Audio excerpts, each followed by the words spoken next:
Okay, thank you. Good afternoon. I'm going to call the meeting to order, and I will start by reading the land acknowledgement. We acknowledge that we are on the land and surrounded by water originally inhabited by Indigenous peoples who have traveled this area since time immemorial. This territory is within the lands honored by the Wampum Treaty Agreements between the Anishinaabe, Haudenosaunee, and Lenape and allied nations to peacefully share and care for the resources around the Great Lakes. Specifically, we'd like to acknowledge the presence of the Three Fires Confederacy, the Ojibwe, the Ottawa, and the Potawatomi, and the Huron-Wendat people. We are dedicated to honoring Indigenous history and culture while remaining committed to moving forward respectfully with First Nations, Inuit, and Métis. And I do want to read one other thing before I do attendance, so the public is aware. The Board of Trustees intend to return to the boardroom for our first regularly scheduled meeting in September. This coincides with the return to school of our students and staff. The staff of our organization have worked tirelessly to provide the safest environment possible for students and staff returning in September, based upon the requirements of the province of Ontario and the recommendations of the local health unit. This special meeting arose on short notice due to the most recent announcements from the Ministry of Education. Given that our resources have been solely dedicated to the school facilities, our boardroom has not been reconfigured to host public meetings. Therefore, the decision to have the unscheduled special meeting via the internet. The decision parents are being asked to make on their children's education is critical, and it is important that the board provide as much detail as possible to ensure an informed decision. This meeting represents the fourth special meeting specific to the pandemic recovery, which I believe is a reflection of the commitment of the Board of Trustees and senior leadership. In attendance, we have everybody. All the trustees are here. Approval of the agenda. Do I have somebody to move that? Trustee Cheen, seconder. Trustee Sartori, all in support? Anyone opposed? Thank you. That's carried. Declaration of conflict of interest. Any declarations of conflict of interest? No conflict of interest. Report to be received. Item E1. Back to school reopening plan. Director Kelly. Through you, Mr. Chair, thank you very much. I apologize that my video is not working this evening. I'm not really sure why. We can't figure that out, but I have a number of updates and changes that I'd like to present to the Board of Trustees and to the community. There have been, as you know, and have heard through the media, I'm sure, as well as for me, that there have been a number of things that have changed quite a bit since our last meeting. Things have changed as early as this morning. So in addition, we also hope to answer some questions and bring clarity to some of the questions around programming that we've had. We've had a number of calls at the board office, and people have been very open to hearing our thoughts and whatever, and we've really appreciated all the good parent contact, but we thought this would be a good way to provide some clarity around the programming questions we had as well. So thank you to our students, our families, and for everyone, to our staff for their patience as we move through this uncharted territory. And so one of the first changes that I'd like to acknowledge is the issue of staggering into the year. And I'd like to ask Superintendent Hillman if he could speak to that change. Thank you, Director Kelly, and good afternoon, everyone. I'm happy to do so. On August 14th, through memorandum, the ministry notified boards that we would be permitted to adopt a staggered start to the first week of school if we felt that this would contribute to students learning new routines and for new health and safety practices to be followed. We believe that limiting the number of students returning on the first day of school will assist us in refining and reinforcing health and safety protocols and school practices such as entry, lunch, transitions, and dismissal. The return to class of our students will follow a staggered approach. Students will return to school based on grade and cohort in our secondary schools, starting on Tuesday, September 8th. All grade 1 to 12 students will return to school by Friday, September 11th, and our early year students will return on Monday, September 14th. We believe that a staggered approach to school startup will provide a better opportunity for our schools to ensure that health and safety practices and new school protocols and routines for students and staff are reviewed and practiced before the full complement of students returns to each building. This approach allows for additional staff to be available to support our students' successful integration into the new school environment through an all hands on deck approach. In both elementary and secondary schools, our youngest learners will have the opportunity to develop some comfort in the new routines prior to having all of the students return. On the screen, you'll see a mock-up or a model of what that will look like. And that demonstrates for elementary schools in the top that on Tuesday the 8th, our grade 1 and grade 2 students will be returning. On Wednesday, we will add grades 3 and 4. On Thursday, grades 5 and 6. And by Friday, grades 7 and 8. Starting in week 2, our junior and senior kindergarten students will join so that we'll have full schools starting the second week, Monday, September 14th. You'll note in our secondary schools, which are cohorted, so only A students on one day and B students on another are returning, that on Tuesday the 8th, our grade 9 and 10 students of cohort A will attend their period 1 class. Specifically, on Wednesday, our grade 9 and 10s who are in cohort B will attend. On Thursday, we will add grade 11 and 12 from cohort A, and Friday, cohort B. So by the end of Friday, we will have all students in, ready for a successful return for the second week of school.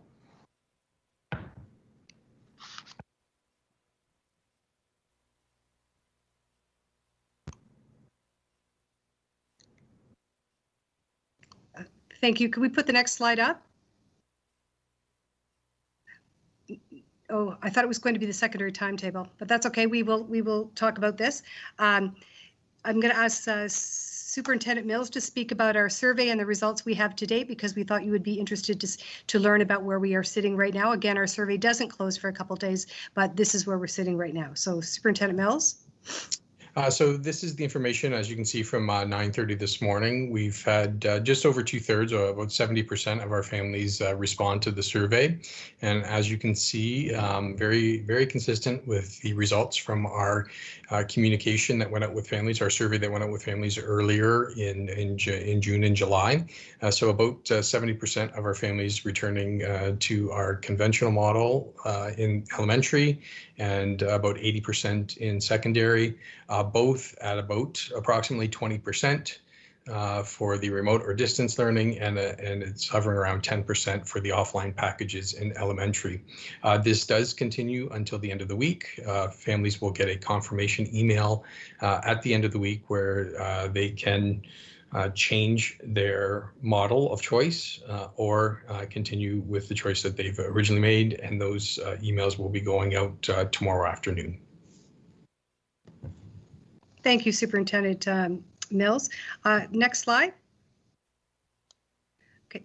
This is another change that has occurred as early as this morning. In speaking with the Ministry of Education, there's been a slight adaptation, certainly the same number of minutes for secondary schools, but a focus on safety. And I'd ask Superintendent Pike and Superintendent Canty to speak to this change in the secondary timetabling. Thank you, Director Kelly. So on August 18th at 5 o'clock, our director was sent a memorandum from Minister Lecce, and subsequently had a conversation with another ministry personnel this morning. This memo now outlines 3 requirements that each school board has to have for their secondary model. And so the 3 requirements are: 1 is 300 minutes of instruction are delivered each day. 2, direct and indirect student contacts are limited to approximately 100 students in the school. And then the 3rd is that secondary school students are in a maximum of 2 in-person class cohorts. So when we examined these requirements, we met the 300 minutes and we met the maximum of 2 in-person class cohorts. But what we needed to work on was the 3rd one, which is the indirect and direct student contacts. And that means the number of times that students are talking together, or indirectly or directly, which we needed to shift our model in order to meet this requirement coming from the ministry. Superintendent Canty is now going to explain the slide.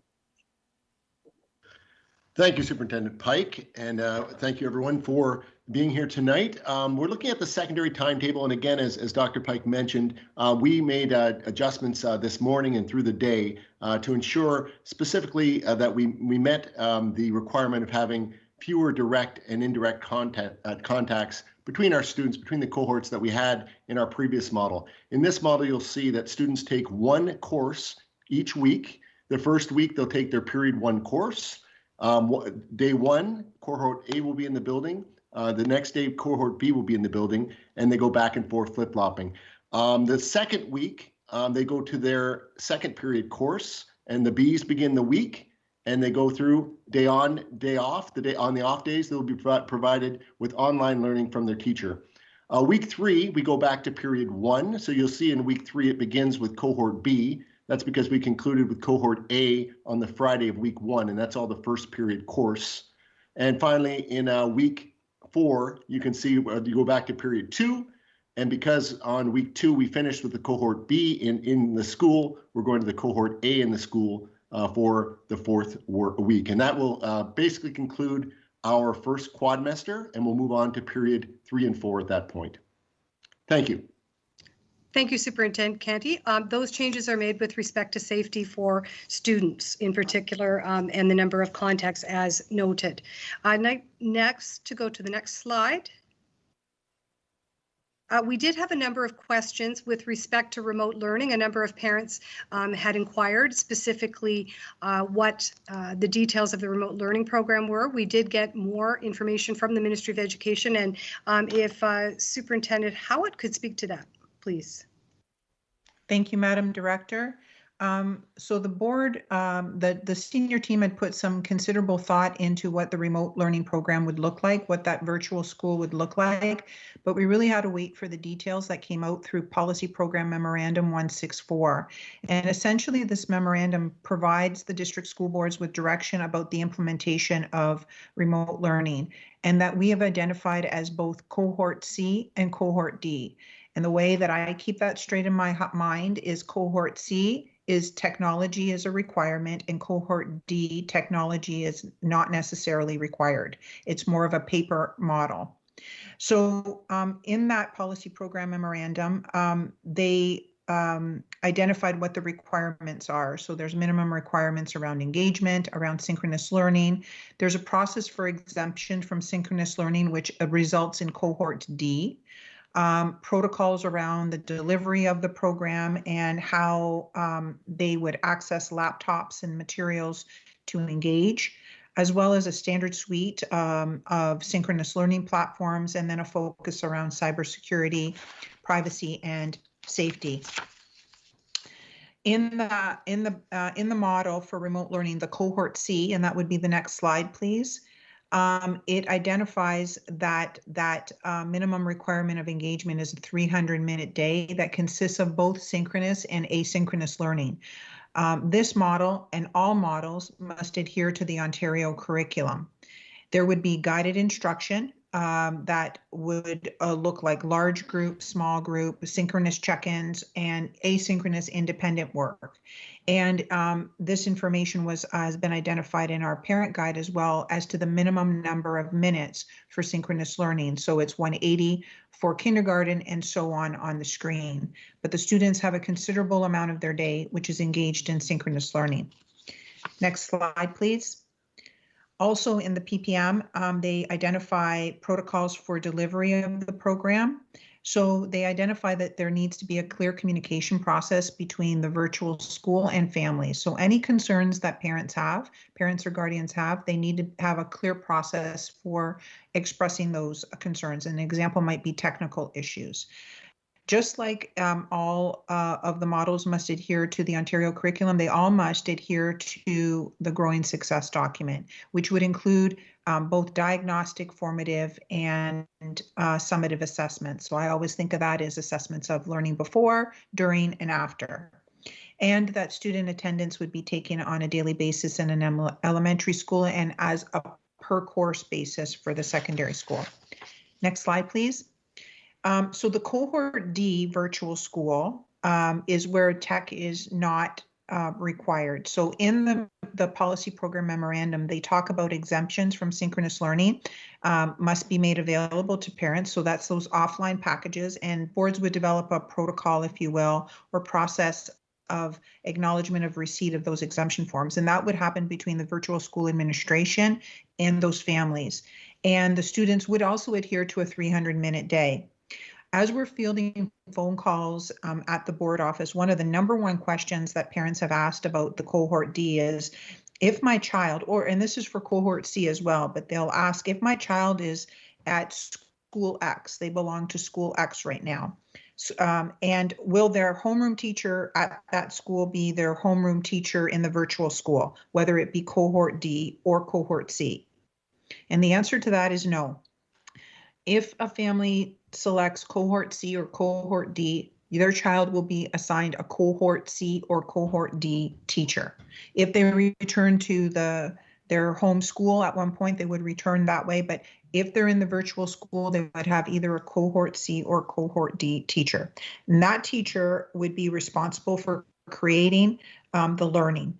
And now in a cohort D, where it's offline packages, the teacher would create the learning packages for their grade level class.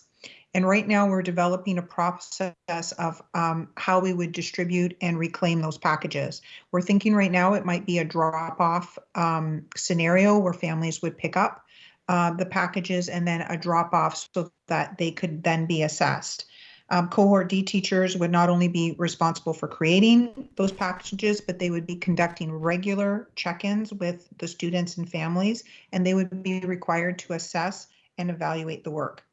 Although cohort D does not have a requirement for technology, there would be prompts that would allow families to access technology and students to access technology, like virtual learning programs such as Lexia, such as Knowledge Hook, such as Zorbit, that would be available to those families. In those packages would be tips for students on how to do the work, as well as tips for families on how to support. And again, that would be layered with regular contacts from the cohort D teacher. Next slide, please. And I pass it on to my colleague, Mr. Mills. Thank you, Superintendent Howitt. This is in regards to our technical support. We're to work collaboratively with parents and guardians to ensure that students have access to remote learning devices and internet during remote learning. We will be opening up our access to communication or technology requests, and this will be done through our schools, and we're asking help from our admin who will submit these requests on behalf of our families. We're also expected to provide remote devices and internet to students who do not otherwise have them, and to develop protocols on how these resources will be allocated on an equitable basis. And we've been working with the IT team to do that. And in instances where students do not have access to remote learning devices or internet, the school board is unable to provide this. We will have a process in place to work collaboratively with our families to establish alternative arrangements, and we'll do that on an individual basis.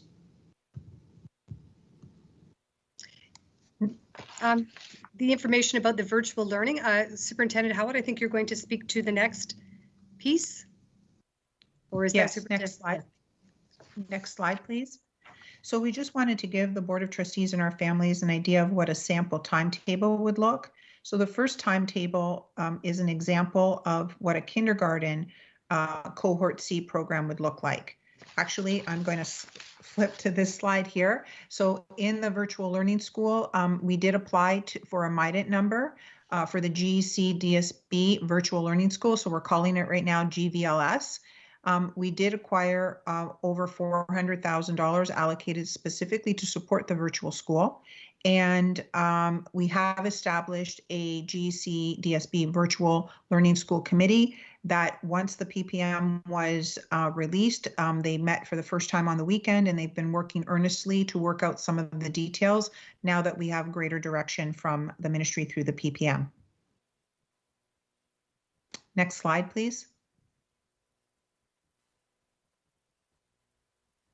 So here's an example, and it is just an example. So just to give parents and the Board of Trustees an idea, there'd be like a virtual bell, And then the day would be divided into 3 blocks, or actually 4 blocks for the kindergarten student. Kindergarten require a minimum of 180 minutes of synchronous learning time. So there would be a learning block 3 times a day, and then there would be an asynchronous block. There would be a break and a lunch opportunity for students. Next slide, please. With the primary example, there again, a virtual learning bell would occur. And then this would be an example of a mathematics block, a literacy block, a flip between social studies and science. And then there would be the additional content areas of health and physical education, art, music, and library. And then the asynchronous time would be an integrated studies connecting to all of the different curriculum areas. And then the last timetable that I'm sharing with you is a junior intermediate schedule, very similar to the primary schedule, but it also includes a component for French instruction. So again, a minimum of 225 minutes of synchronous learning and 75 minutes of asynchronous learning. And I'd like to pass it to my colleague, Superintendent Wilcox. Good afternoon, everyone. As Dr. Howitt mentioned earlier, the PPM 164 set out direction to district school boards regarding the implementation of remote learning, including remote learning to our students with special education needs. And I wanted to share that we learned a great deal through our implementation of Camp Discovery during summer learning, where we work with teachers to support students with special education needs in terms of math and literacy. And we are incorporating our learning into what remote instruction will look like for students in our board starting in the next few weeks. I think it's important to stress that if families choose remote learning, there will be access to speech and language pathologists and psychological services staff. We've developed protocols for delivery of their services for students with special education needs who will be attending school remotely. Our special education coordinators will be assigned to remote students to coordinate services for them in the same way that services are coordinated for students who are attending school. And this will include applications for SIA equipment. Over the summer, Learning Disabilities Association Windsor-Essex has been busy providing SIA equipment training remotely throughout the summer to reduce possible wait lists for the fall. And this remote training will continue for all students to reduce movement in and out of schools when school begins. The school-based rehabilitation services that are provided by the John McGinley Children's Center, so OT, PT, and speech and language, will continue to be provided to students in person in the center at JM's John McGinley Children's Center, and remotely as long as students are registered with the Greater Essex County District School Board. And also we wanted parents to know that Empower will also be offered to those students who were taking in the spring and who had their program disrupted due to COVID. So in front of you, we have a sample of a remote GAINS timetable for students who would typically be in a GAINS classroom, but their families have chosen to receive the remote model of delivery. Students will be provided with 225 minutes of synchronous learning. Larger blocks of time will be dedicated to functional math and literacy, which is part of the alternative curriculum that we follow in a GAINS classroom. We are also building in synchronous opportunities for things such as daily physical exercise and sensory activities, which would be so valuable to many of our students. The remote secondary steps timetable would be similar in structure. And the day might wrap up with some asynchronous learning through board maker activities pushed out to students electronically, or depending on the profile of the learner, a check-in with one of our board certified behavior analysts or a member of our behavior support team. And there will be a emphasis on communication with parents, which we know from the summer was very important. Next slide, please. So this is a sample of a remote RISE schedule. So RISE is a half-day self-contained classroom, so 150 minutes, where students go for either the morning or afternoon to focus on literacy and numeracy, and then return to their homeroom for the other half of the day. Again, focuses on larger blocks of synchronous math and literacy, and then they would rejoin their homeroom class for synchronous learning around other curriculum subjects. Next slide, please. And this last slide that I'll be sharing is a sample of a junior intermediate RISE classroom, which follows the same types of large blocks for math and literacy, and then include French as part of, because it's part of the junior intermediate curriculum requirements, sorry. So these are the samples of what remote programming will look like for students who have special education needs moving into September. And I'd like to turn it over to Superintendent Canty. Thank you, Superintendent Wilcox. Next slide, please. The secondary schedule is in front of you here, and we're really excited about what this is going to look like. Remote learning will be available in D2L, Bright Space, for students who do not return to our schools physically. Specific remote learning classes will be developed and delivered by teachers within the board. Secondary teachers will provide 112.5 minutes of daily synchronous instruction during each regularly scheduled class. There will be a mandatory synchronous start to each class where attendance will be taken. Teachers will also post a variety of asynchronous materials throughout the course to further support student learning. In addition, students and families may request additional individual time to connect with teachers to clarify expectations or to ask for additional support. And that is our virtual school for secondary. Thank you. Next slide, Superintendent Pike. Thank you. You know, I'm really proud to be part of a board who really prioritizes mental health and well-being.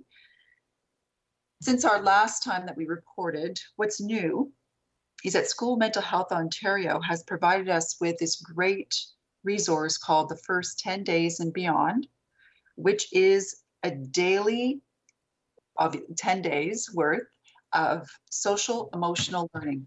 And in that, we are taking a look at critical thinking, relationships, safety, setting rules and norms, sense of identity, belonging in classroom. And so every single one of our educators will be going through this so that we can help kids as they work through coming back to school. There are certainly other resources too that will be used throughout the year to support, but know that we are starting off the year with these Tier 1 resources.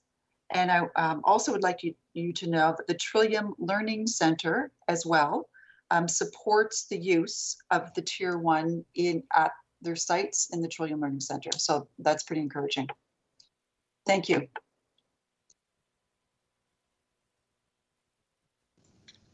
Superintendent Wilcox, I think you were going to follow up on some other programming. Next slide. Before we start with Superintendent Wilcox, Superintendent Wilcox, I'm just going to start talking about the Trillium Learning Center first.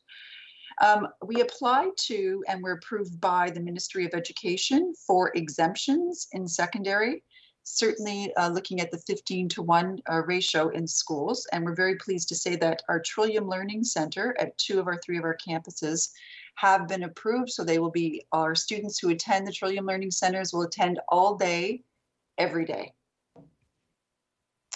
And then I know Superintendent Wilcox is going to talk about the MAPS program. Thank you, Superintendent Pike. As our MAPS programs are self-contained classrooms, it really is our goal to see our students in MAPS programs attend every day where possible. Safety is a priority, and we just wanted to update the public to let them know we are continuing to work with the principals at the 3 sites to come up with plans that reduce student contacts to a minimum so that this programming can occur. So we are continuing to work on this with each of the site principals, and we will keep the public posted.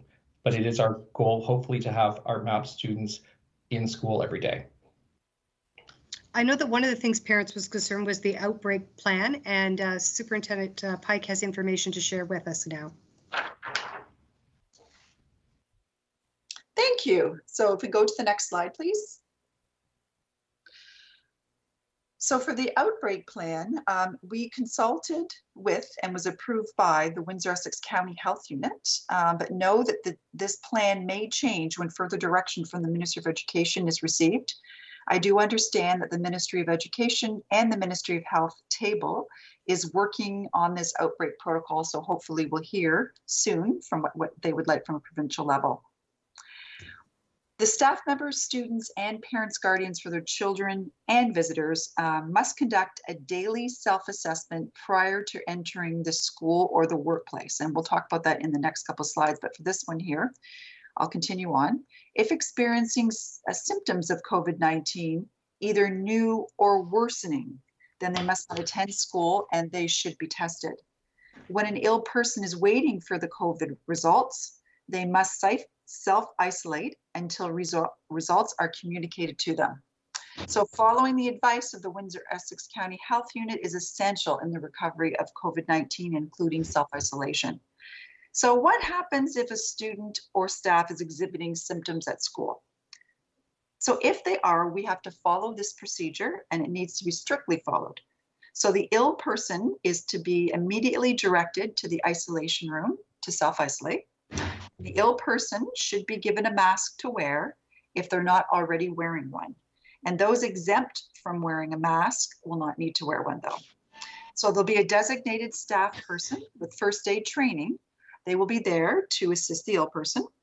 If it's an emergency, of course, we're going to call 911 immediately, and we'll notify the parent, the staff member, or guardians directly. And the designated staff will wait for student staff member until the EMS arrives. The ill person must be isolated and physically distanced from any other person by minimum 2 meters. And there in the room, they'll have tissues, touchless garbage pail, and hand sanitizer, which must be available in the isolation room. And we'll talk about other items in the isolation kit in a few minutes. So the ill person, as I had said, must continue to wear their mask unless exempted. The designated staff person will wear all PPE in the isolation room, are to physically distance themselves from the ill person. The respiratory etiquette and hand washing must be followed. And there will be a checklist for the designated staff person to complete as they engage with the ill person. So this checklist will just be there, and then we'll pass it along to the parents or the guardian, the staff or staff member, or the student upon leaving. The principal is going to contact the Windsor-Essex County Health Unit for screening and advice on next steps if there's any questions. The parent guardian will pick up their child, or the emergency contacts will be called if the parent guardian can't be reached. Staff members are to determine if they can drive home safely, and if not, we'll make other arrangements for transportation. And the staff member is directed to get COVID tested, either by their primary care provider or at one of the assessment centers. So the locations of these screening facilities or assessment centers will be provided to the person who picks up. And if there is more than one person ill, then all ill people must be physically distanced from each other and, of course, from the designated staff member. Ideally, there'll be more than one isolation room, but if it's not available, then the additional ill person must be isolated and physically distanced from anybody else by 2 meters. And that depends on the school. Some schools' isolation rooms would have enough room for 2 people or 3 people, and others will not. So this is a case-by-case basis on what would happen if there were more than one person, if there was more than one ill person. And after the ill person does leave the premises, then of course the isolation room is going to be cleaned and sanitized based on our health and safety guidelines. The principal is responsible to contact the health unit to report a suspected case of COVID-19 as in any communicable disease. That's per our protocol that we do have with the health unit. And there will be areas required for cleaning and disinfecting based on where that ill person has been or has been in contact with, for example, like the desk or chair, learning materials. So if the materials cannot be cleaned, such as paper or books, then they're to be sealed in a container for 7 days.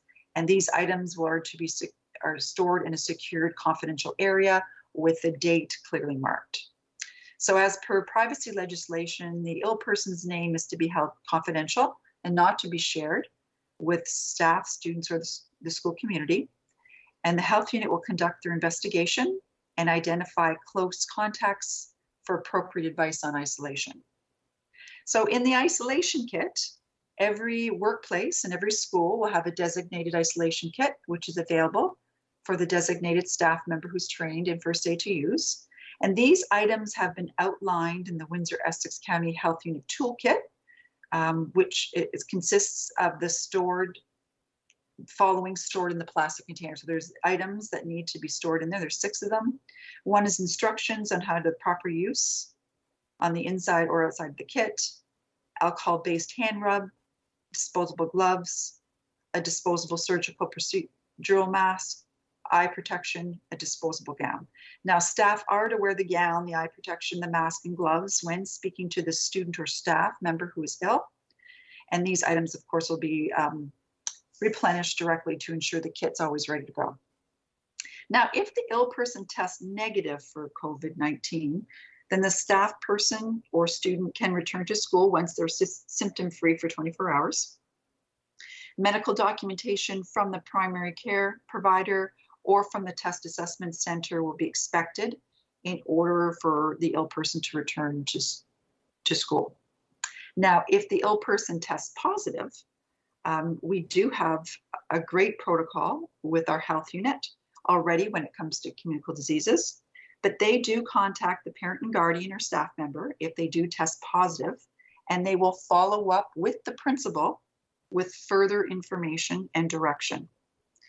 The school staff is to fully cooperate with the health unit in contact tracing procedures, and the principals are to provide all information to the health unit, which may include, but not limited to, names, lists of people who've been in and out of the school, class lists, contact information, and then summary of the steps that were taken when the ill person came to the attention of the school, and the timetable. So the health unit will assess potential exposures within 14 days prior to the system onset and will determine potential transmission among the close contacts. The school staff is to fully comply with any health unit investigation to the source of the outbreak.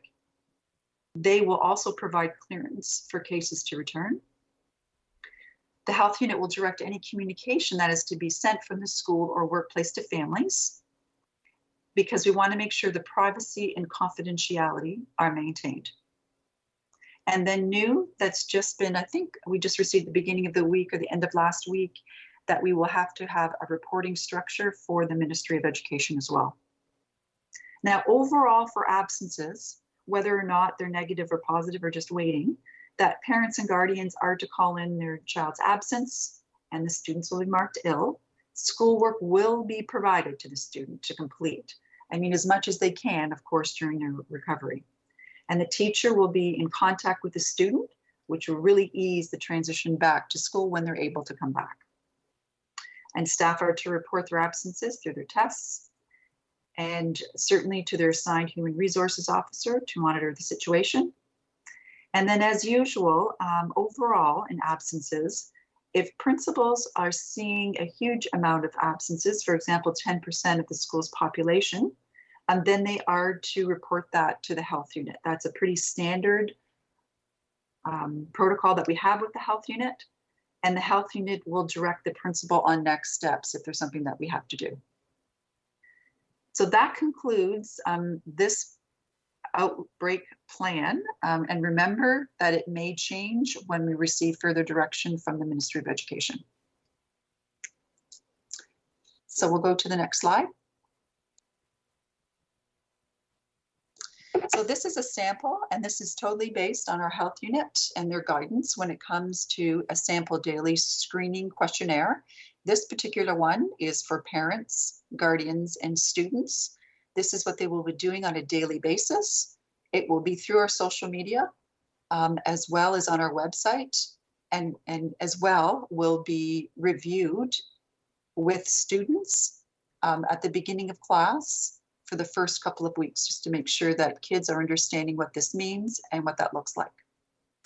For the next slide, this is the self-assessment.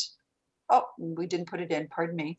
The one for staff looks very similar, and that is one that our staff will be required to screen themselves daily to ensure that they're capable for work. As you can see at the bottom, if they've answered no to all questions, and this particular one is for students, then the children may attend school. But if they've answered yes to any part of question 1 or section 1, you can see that they're not to send their child to school, and they've given some direction there. If they've answered no to question 1, but yes to 2, again, not to send their child to school, and they should stay home and they need to complete the assessment. And if they've answered no to 1 and yes to 3, they may attend on the advice of a primary provider. One of the bigger questions that we're getting is the number 3, especially with living so close to the border, in terms of if they have a parent that travels or commutes daily to the United States. People were wondering if these children were allowed to come to school because of that. And the answer is yes, providing that there's no overnight stays. And this is a really nice way to clarify for us in terms of when people need to stay home and when they don't. Next slide, please. And now I'm going to pass this over to Superintendent Armstrong.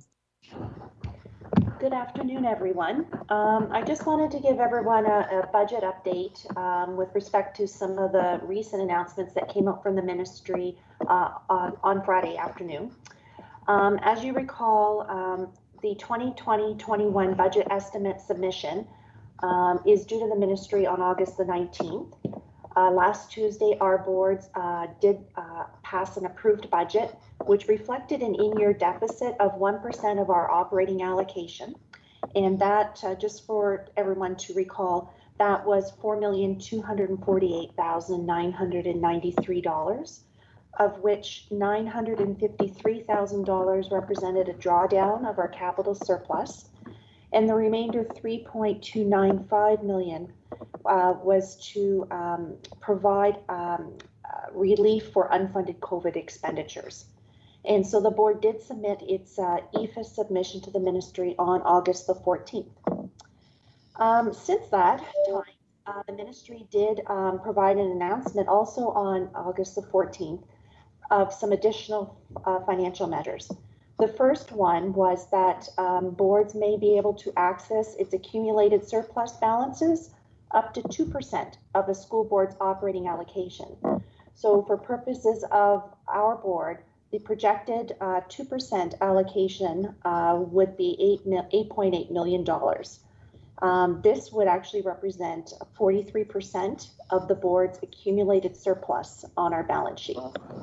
Next slide, please. The second financial measure that was announced by the ministry was funding for additional teachers to support the increased physical distancing within classes in a school board. And our board's allocation of that funding is $709,000.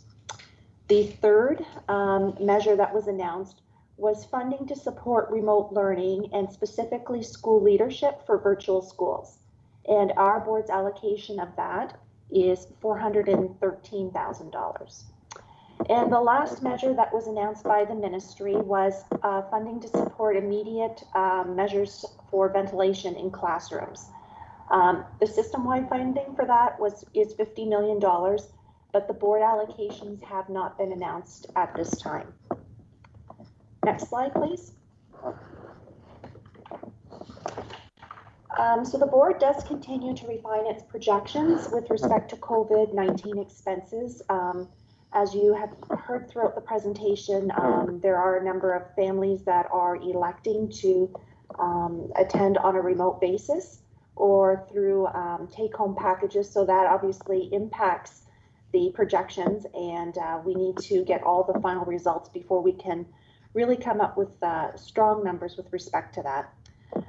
As we indicated and as requested in the last board meeting, we will continue to provide regular reporting to the Board of Trustees on the COVID-19 expenditures.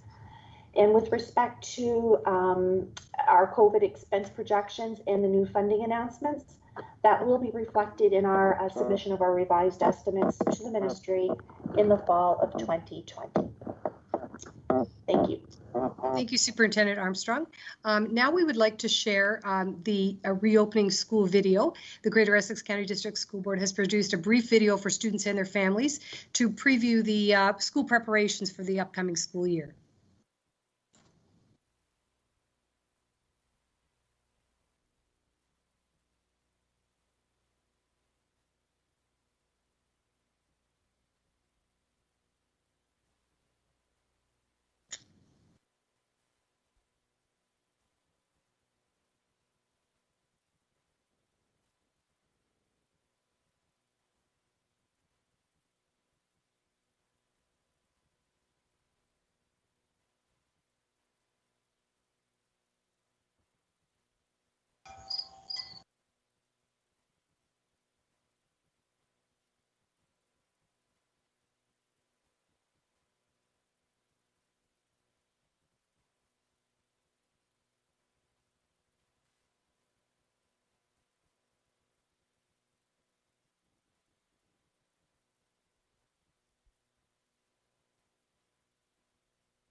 We recognize that that can't be heard, and we're trying to deal with that.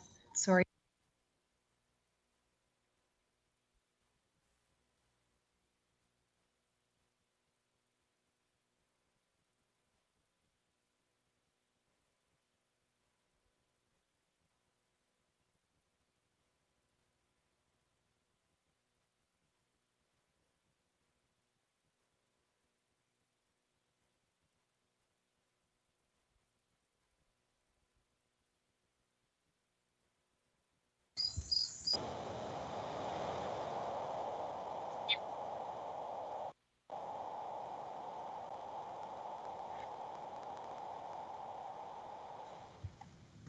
I'll say what we started.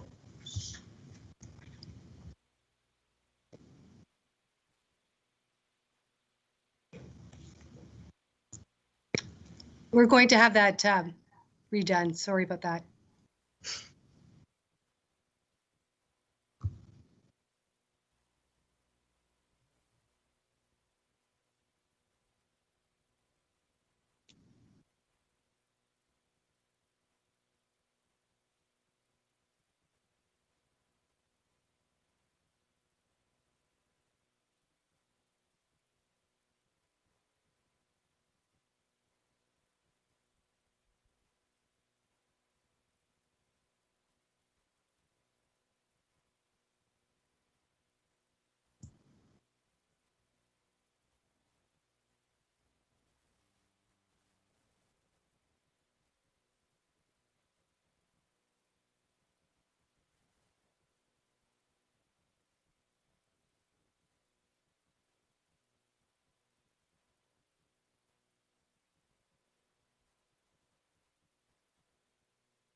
Hi, I'm not sure if everyone could hear that. Hopefully you'll get a chance to see it if you weren't able to. And right now that is the end of our presentation, and we would be happy to take any questions. Well, thank you very much. Yes, it's unfortunate we couldn't hear it, but we hope that we can hear it from the online posting. I will go through questions.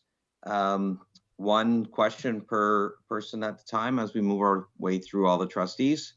And the first person that's on my list is Trustee Hatfield. Yep. Thank you, Mr. Chair. So to my first question, first I want to say thank you to administration for this presentation because I found it very helpful and a lot of clarification of questions that were on my mind and the mind of parents who have contacted me. But so my questions are specifically related to some of the slides. And my first question goes back to the slide on return to school results. I don't know if it's possible to put that up. Looks like we might be able to. It was a chart right at the beginning, kind of. Yep, there it is. Yep. Thank you. So there are three options shown on the return to school results. And I'm wondering if those three represent cohorts, A being the blue, B being the brown, and C the green. And I'm wondering, are C and D cohorts combined in this chart, or where do they show up? Through the chair, if we could have Superintendent Mills speak to this. Okay. Go ahead.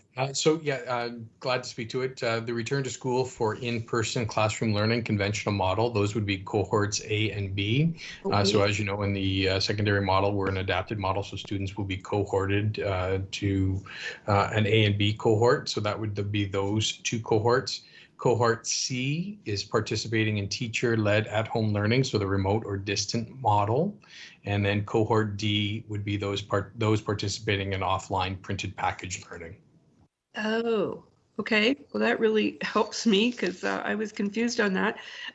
Could you tell me the approximate total number of students in our board? I'm just trying to understand from this chart how many we've heard from, how many we haven't heard from, that kind of thing. So do we have an approximate number? Yeah, we have approximately 36,000 students between both our elementary and secondary panels. So we've got approximately 8,000 responses that we're still waiting for from elementary and approximately 4,000 in secondary. Part of what we're doing over the next couple of days is also personal phone calls. Okay. So our school office staff, our principals, vice principals, and office staff are making phone calls to families to answer some questions that they may have and also ask for what model they're returning to.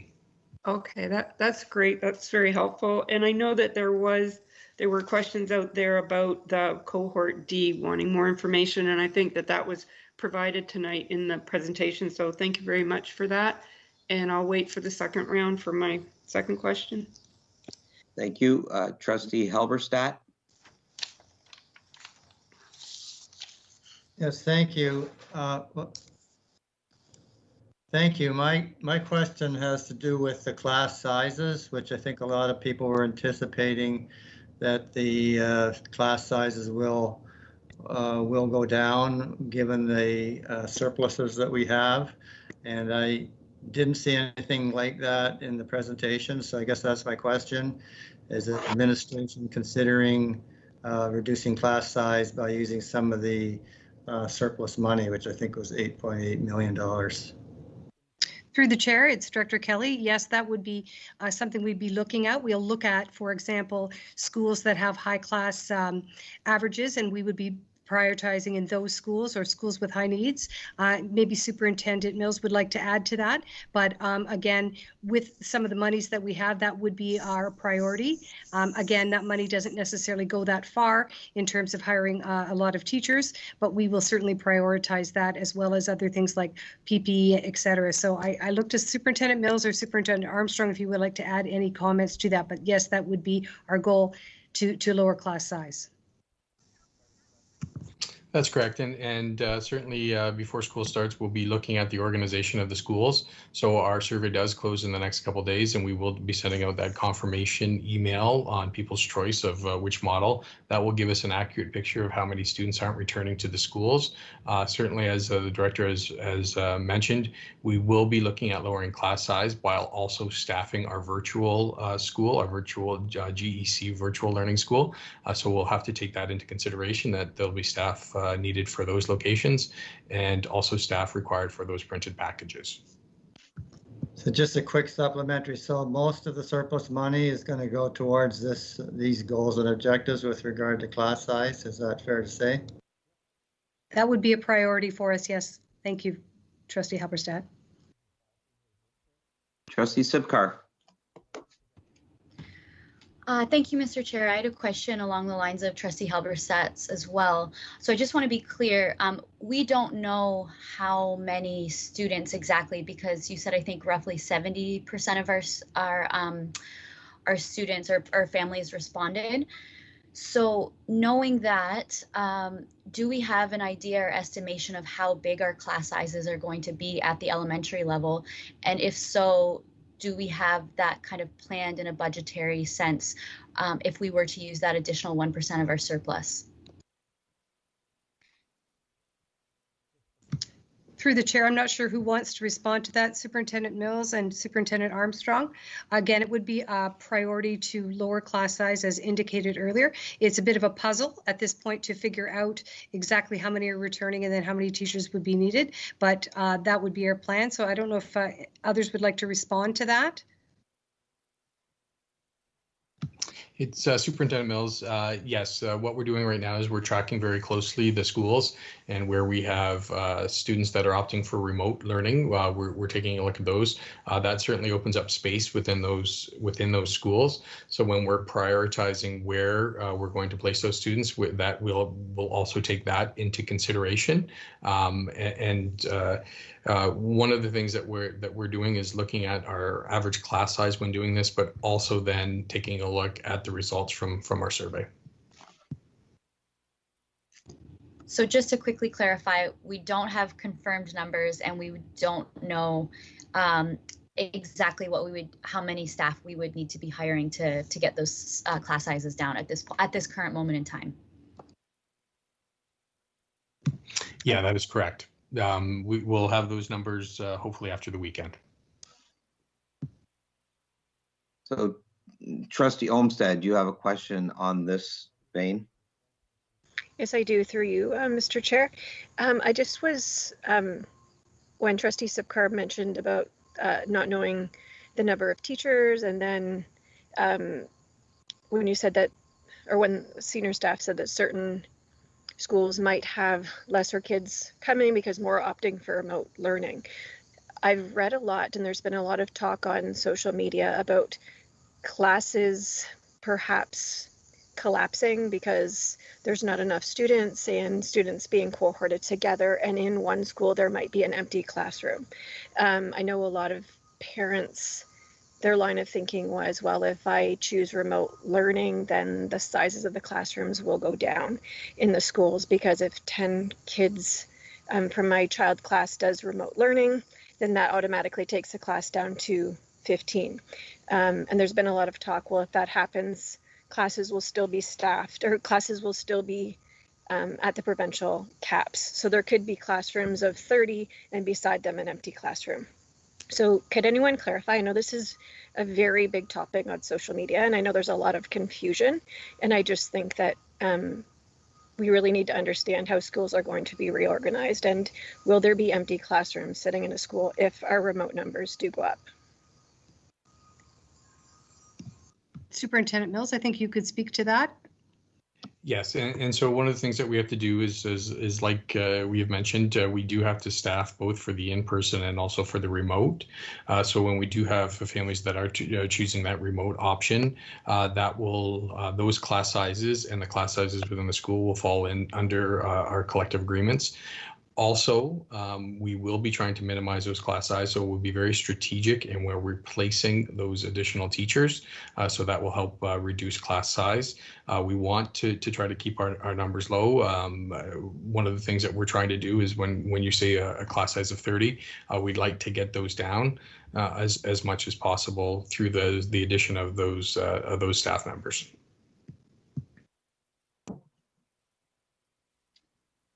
Thank you. Is there a supplementary to that, Trustee Olmsted?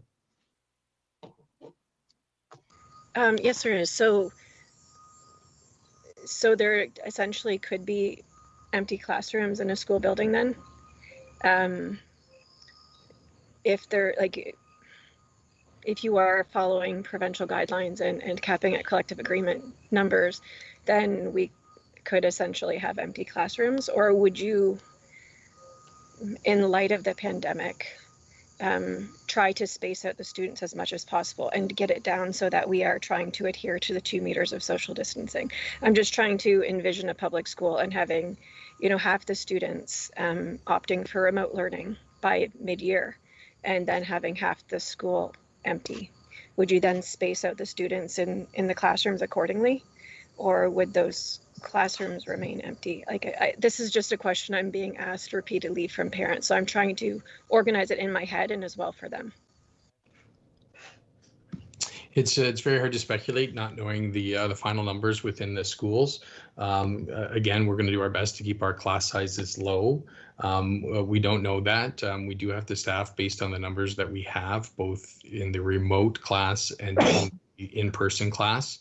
Would there be a possibility of empty classrooms within the school? There certainly is a possibility, but that would all be dependent on the number of students that opt for that remote learning or packaged learning. Okay, thank you. Trustee Higginson. Thank you very much, Mr. Chair, and through you to admin, thank you very much for this updated plan. From the sounds of just that last line of questioning, it sounds like we're probably going to have more updates, as Director Kelly did allude to earlier, as we kind of get these numbers together. One of the slides, I'm glad we have this slide deck up. I'm wondering, Rochelle, if you can go to the slide number 5, it looks like, about the secondary timetable. This is the first time I've seen this one, so I just had a bit of a difficult time figuring out, like Trustee Olmsted said, picturing myself in one of our schools and trying to figure out what this would look like. Does this indicate that cohort A students, say, are you going to be missing a week between classes? So you'd see your instructor for the first, your period 1 for a week, and then you wouldn't see them in that second week, and then you'd see them again the third. Is that what I'm looking at? Through you, Mr. Chair, this is Superintendent Canty. I can answer that. So the first week, let's say you were taking geography, you would see your teacher Monday, Wednesday, and Friday. And the second week for geography, so you would not have geography. The third week, you would see your teacher Tuesday and Thursday for geography. And so in the first week, you have geography in class for Monday, at home for Tuesday, in class Wednesday, at home Thursday, and back in class on Friday. On week 2, you would go to your mathematics. And if you were an A cohorted student, you would have math at home the first day with your teacher on Tuesday, at home on Wednesday with your teacher on Thursday, then again at home on Friday. So it's a 2-week rotation of 2 different periods you'd be taking. Okay, and just so I'm kind of clear on that, that if there was sort of kind of lingering questions from the first week, the students would be kind of waiting until that third week to get that content back in their delivery mode, right? They wouldn't be able to talk to their teacher again to clarify anything until the third week. Is that right? Well, no, what we're working on as well is homework help. We want to supply students with the ability to access assistance on those days that they're not with their teacher. They'll be seeing their teacher every second day on a particular week. And then, like, as you said, you won't see your teacher again until the following 2-week block in person. However, you can reach out to your teacher, within school hours, and the teacher will likely get back to you. Or we could have, as I said, an LST if you have an IEP, or another person that can help with your work when you're not with your teacher. So there will be an avenue of support for those students who require something in that kind of off week of that period. Yes, that's what we're going to be working on. Again, we don't exactly know who the students are, what courses they're taking, and what staff will have available right now. But that's the work that we'll be doing as the numbers come in next week, and we know exactly what the kids are, who the kids are. And an update on that. Okay, thank you. Trustee Burgess.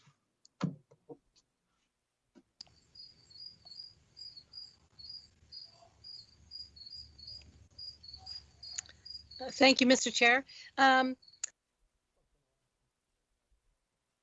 Just update from the Ministry of Education, where last week it was an extension of 1 week delay. The next day it was a week and a tad, and now 2 weeks is allowed for a phased in or delayed start.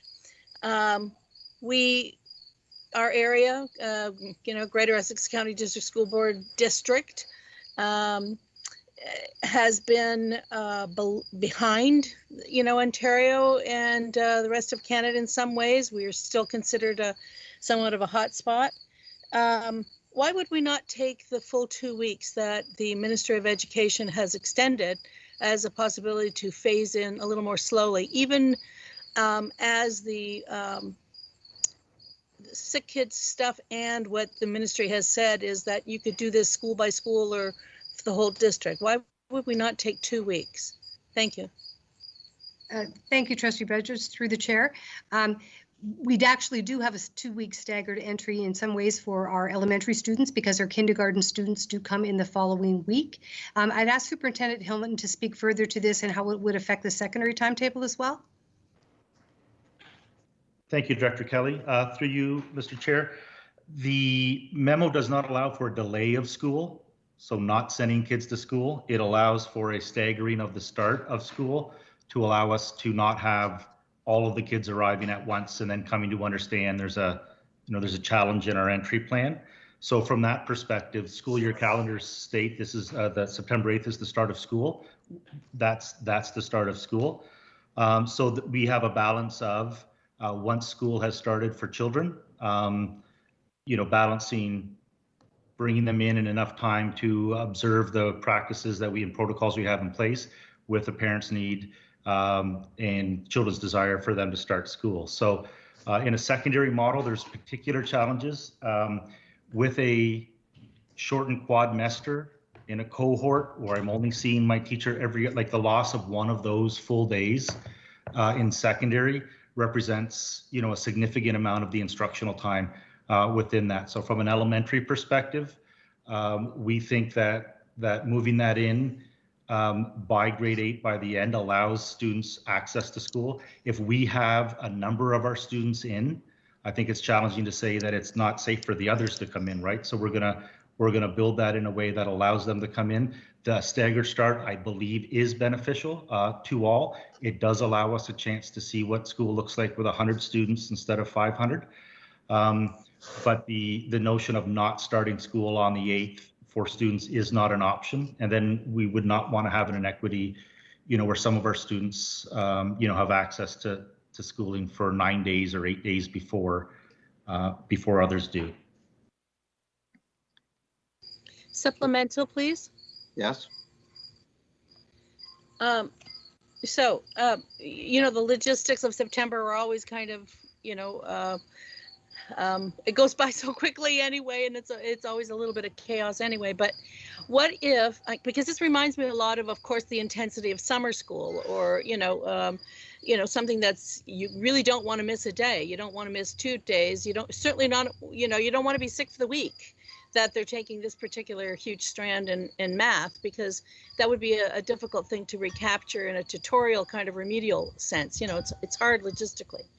But on the other hand, what if somebody is sick? What if somebody doesn't want to go? What if there is some reason. They want to attend school. They want to get their lessons to them. They want to get it either in, you know, at the virtual school or whatever, but they don't want to physically start, or they can't physically start for a week or two. What happens in the first couple of weeks if there is, you know, folks that want to go, the students that want to go, but can't?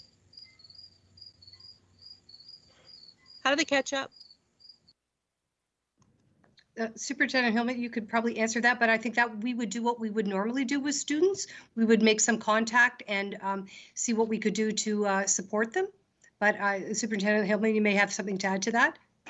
I'm happy to start and would look to my colleagues if there's additional information, but you're absolutely right that one of the challenges of the reality of schooling for all of us in Ontario in September is that this model, particularly in secondary, equates basically to, you know, 1 day of full instruction is the same as kind of, you know, up to 4 days in the old model, where you're right, if you missed a week of school, you know, you could move that out over the course of the year. So certainly the notion of supporting teachers or supporting students when they're absent is critical. I don't see a reason why that wouldn't be similar to a regular model. If I'm in math class and I'm having my braces put on and I'm going to miss 2 days, I would want to, you know, do as much as I can ahead of time to make that information. We would have expectations in that model that our teachers would be supportive in terms of helping that.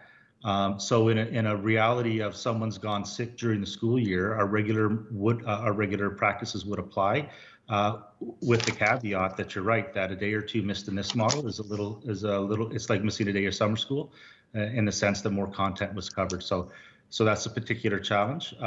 When we know at the school level when absences are going to happen or when somebody's ill and we know right away, it's certainly easier for us to support that. The flip side of that is we have rules for attendance all the time. So if students are away for, you know, for more than 15 days and we don't really know why and there's not medical evidence, we've got rules around that as well. So the beauty of the September model over where we ended is we've got teachers involved. And in a virtual scenario, you could have the same situation where there's daily activities with your teacher online, and a particular child has a medical reason why they would miss a day or so, and we would want you to notify the teacher in advance, and we would be expecting our teachers to be helpful and supportive, as they always are. Thank you. Trustee Sartori. Thank you. Through you, Mr. Chair. I've had a number of questions from parents about lunchtime, actually, and students eating lunch together without their masks on. And so I'm wondering if there's anyone who can comment on any precautions that are being taken around lunch, because I can't imagine that there are just none. So if someone can comment on that, I'd appreciate it. Thank you.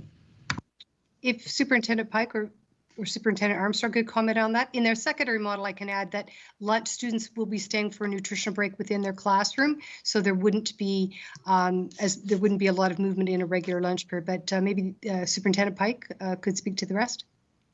Thank you, Director Kelly. Yes, I'm happy to answer that. Within the classroom, whether or not it's elementary or secondary, and they are having a snack or their lunch, they wouldn't be all eating it at the same time. So principals and staff are planning now that there'd be a certain group that would be eating while the others are doing their lessons. So it's not everyone. So it wouldn't be everyone taking their masks off in one little group. It might be sporadically around the classroom, and they'd have a schedule for that.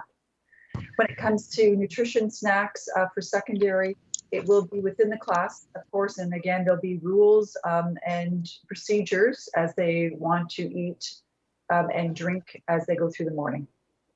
Supplemental. Thank you. Supplemental, please. Go ahead.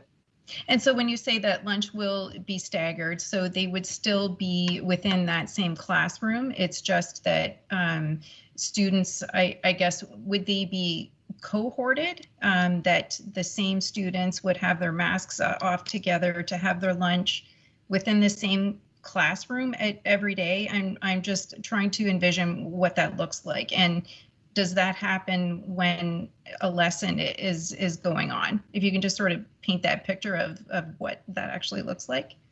Sure, I can speak to the elementary first. The elementary, when they have their lunch, typically they have some time to go outside and some time in their classroom. So yes, the cohort will stay together.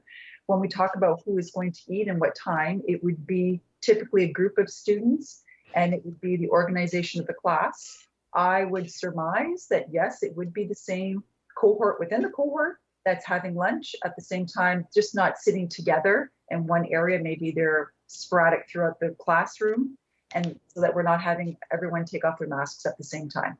So that would be for elementary. Secondary would be the same thing in terms of their snacks, of when they're eating. It wouldn't be all, okay, let's all take our snacks and eat. Everybody takes off their masks. Again, it would be a cohort within the cohort. Okay, and question for clarification, please, Mr. Chair? Go ahead. And so are you saying then that the lesson would continue for some students while others are cohorted within the cohort and having their lunch? And so for elementary, no, that would not be happening because they have a scheduled nutrition break. Thank you very much. You're welcome. Trustee Chin for a question, please. Thank you, Mr. Chair. Before I ask my question, can I have comments on the Jessica's question? You can ask a question. Regarding the lunch, I heard other boards, they have allowed the parents to be allowed to take their kids back home to have lunch and then send back. It's not strongly recommended, but they gave the parents their right to do so. I wonder if we can consider this.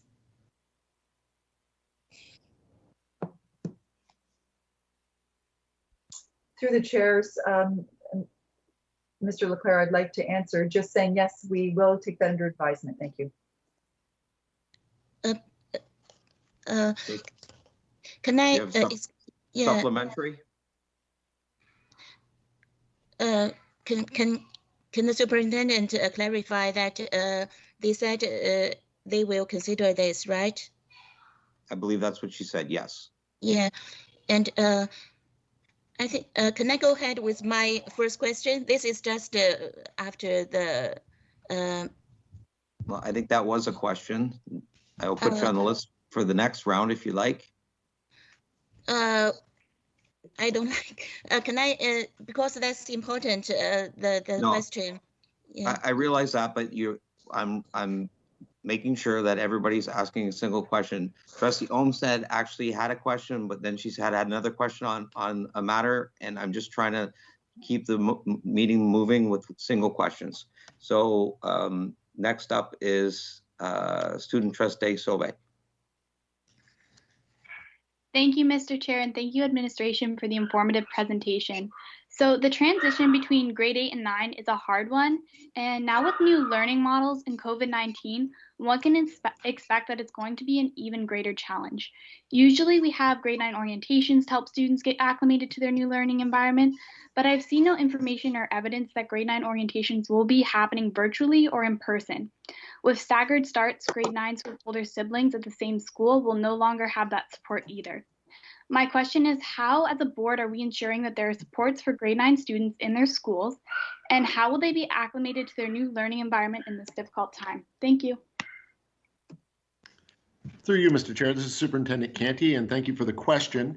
We're really looking forward to having our new grade 9s come into our buildings. One of the things that's going to help us is the staggered start.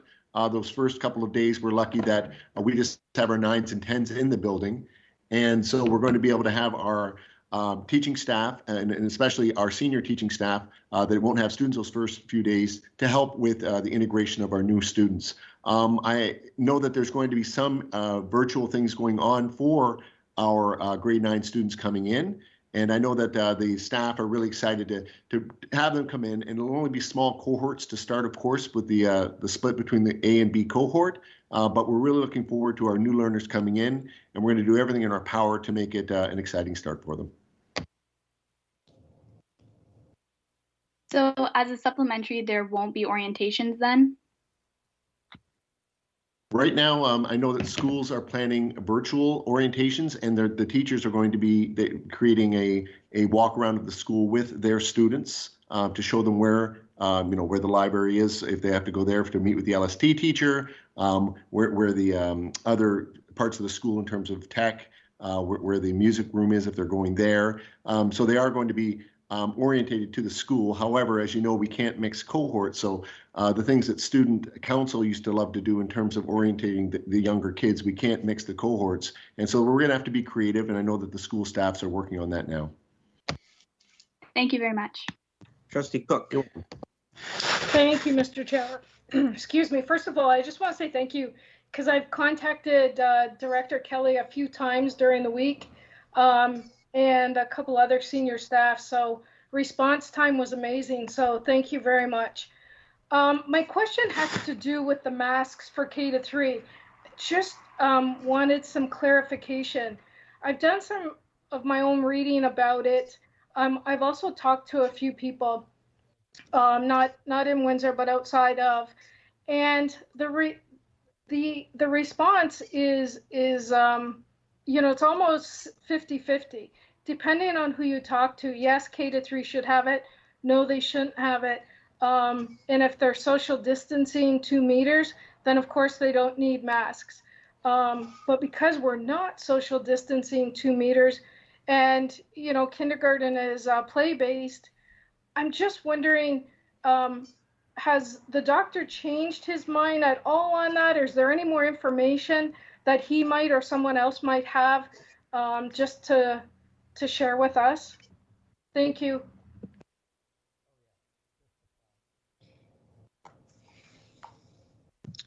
Superintendent Pike, could you, and perhaps Dr. Ahmed is on the line as well, I think. So perhaps Superintendent Pike, you could begin.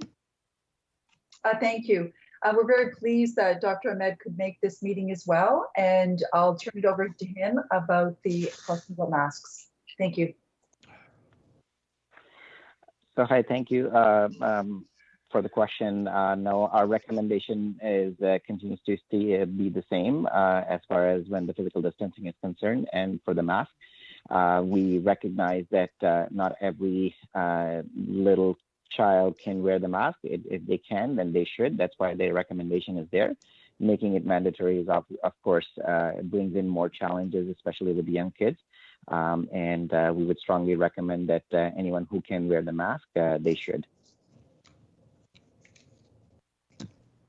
Okay, thank you very much. I just think that this is probably going to be an ongoing thing as we see what's going to progress as kids get back into school.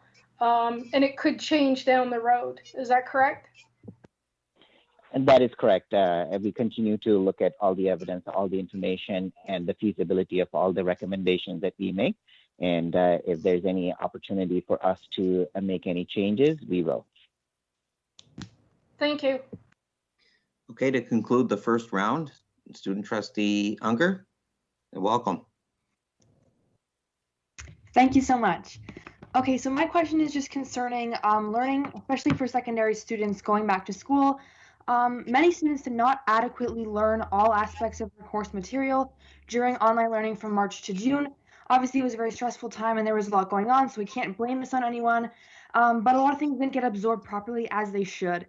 So how are we going to address or accommodate these disparities when these kids are heading back to school and maybe are quite behind on their course material that they needed to learn, and then now they have to learn on top of that?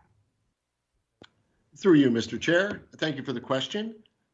Our teachers every year do diagnostics to begin the school year. We have students coming from different classes, coming from different schools, coming from different areas. And so we do have to do diagnostics on each and every one of our students, find out where they are and build off of that. The first couple of days of September, we've got PD for our teachers. And a lot of it deals with not only diagnostics to meet the students where they are, but also the platforms that we're going to be using, Desire to Learn in Brightspace, as well as Microsoft Teams, EDSB, and My Blueprint, to make sure that when the students aren't with us, when they're at home, that we're providing them with a really robust learning situation as well. So we know that there will be gaps. We know that students missed some of the learning and some of the curriculum last year, but our teaching staff is ready and we're excited, and we can't wait for the students to come back to our schools so that we can meet them where they are and then move them along the path of their learning. Thank you so much. Okay, thank you. So we'll start the second round. I'm very hopeful that 2 rounds of questions should be sufficient for the presentation this evening. Our administration's been working very hard, and as you can see by the numbers, they still have a lot of road in front of them to run down and get things organized. So if we could limit ourselves to 2 questions tonight, it would be appreciated. First up is Trustee Hatfield. Thank you, Mr. Chair. And just as a side note, we can still email or contact administration if we have additional questions, I'm sure. Absolutely. Thank you. Mine go back to the slides with regard to timetabling. And I think that prior to the pandemic, we didn't really throw around the terms synchronous and asynchronous. I thought I knew what they meant about one being a constant time interval and the other one being more random, but I don't know if I'm applying those terms correctly. And so I'm asking for clarification on those terms, because I think parents would really like to have that clarified from the kind of questions that I'm getting. Superintendent Howitt, through you, Mr. Chair, could probably do a good job of speaking to that. Great. Thank you, Madam Director. Synchronous learning means in real-time learning. So that is conversational through things like Microsoft Teams, that it's live for students. Asynchronous learning is learning that can be accessed at any time. So that would look like in Brightspace or D2L, that information is posted, resources are posted for students, and they work at their own pace.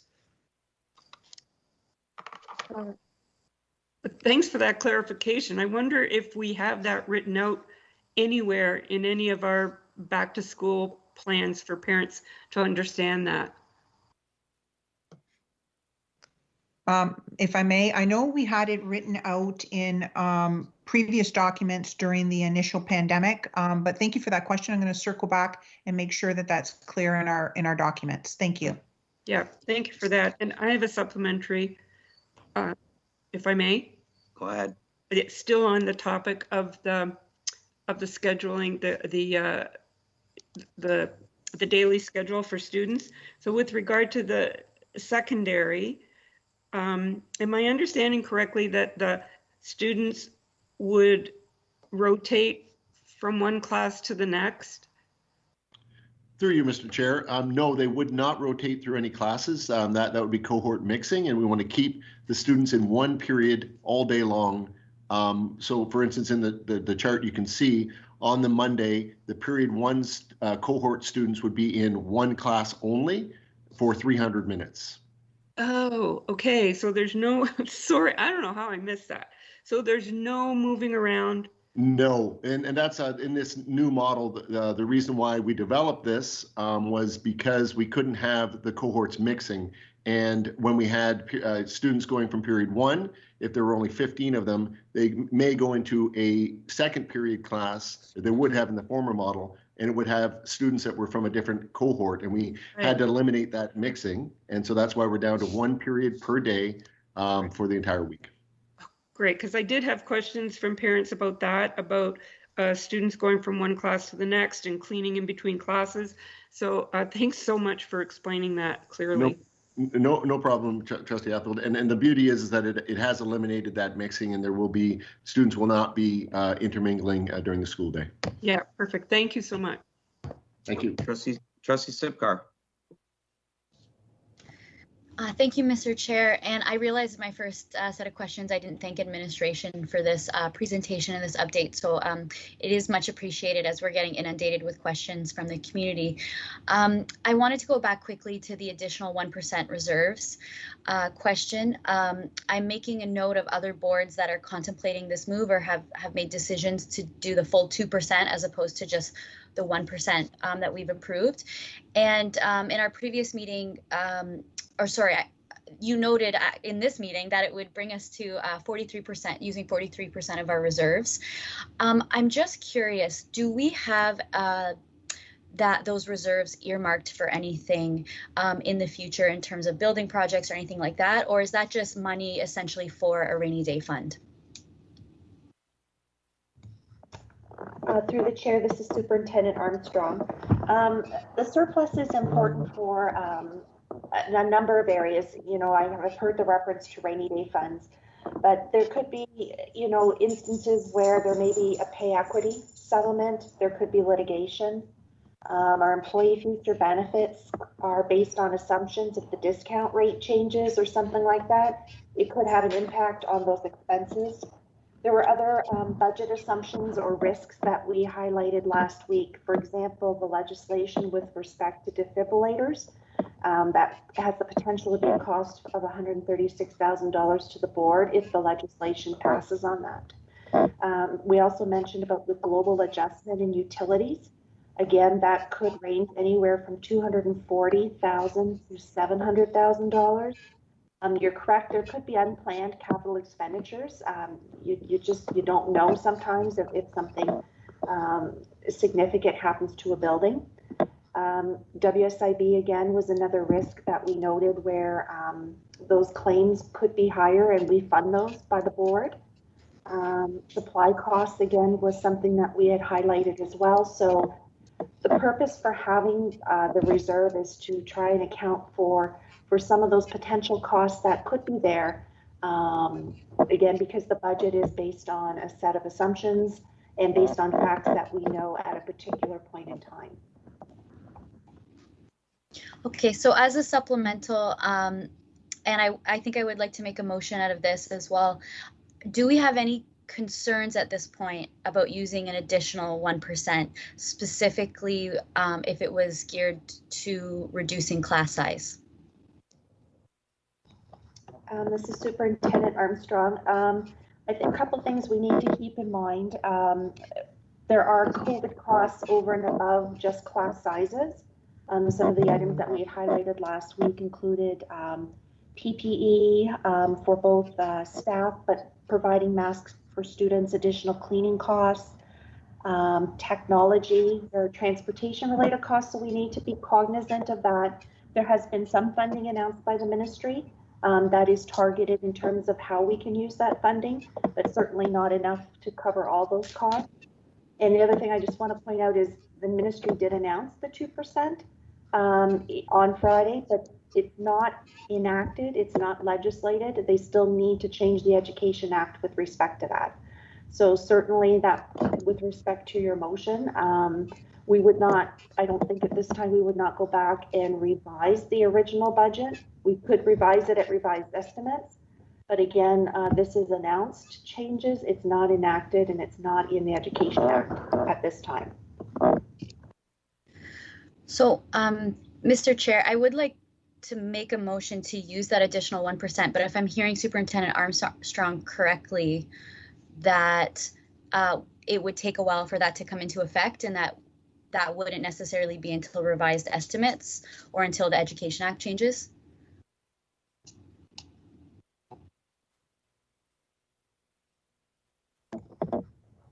This is Superintendent Armstrong. Yes, we would, like we've had discussions with our analyst, financial analyst at the ministry. And so what we would do is any potential changes for the additional 1% would be reflected in the revised estimates in the fall. Okay, so I would like to make a motion, if this is the appropriate time, that the Greater Essex County Board of Trustees approve the additional 1% as per the ministry, I guess, legislative change, specifically to be used for the 2021 school year with respect to unfunded COVID expenses and the reduction of class size at the elementary level. If I can get a seconder. Is there a seconder to that? I'll second it. Yeah, I have Trustee Burgess as a seconder.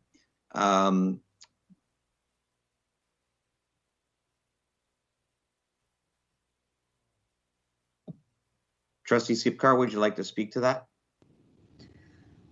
Sure. I do see a couple of questions in the chat, but I'll just quickly give comment to say that When you look at our surplus, we're at 19.7 million. This would bring us to probably about 11, I think, roughly. And I just think the number one concerns that we're hearing from our community are related to COVID and class size. And while I appreciate Superintendent Armstrong's list of potential uses for this money, it doesn't seem like we have it already earmarked for all these other projects and things like that.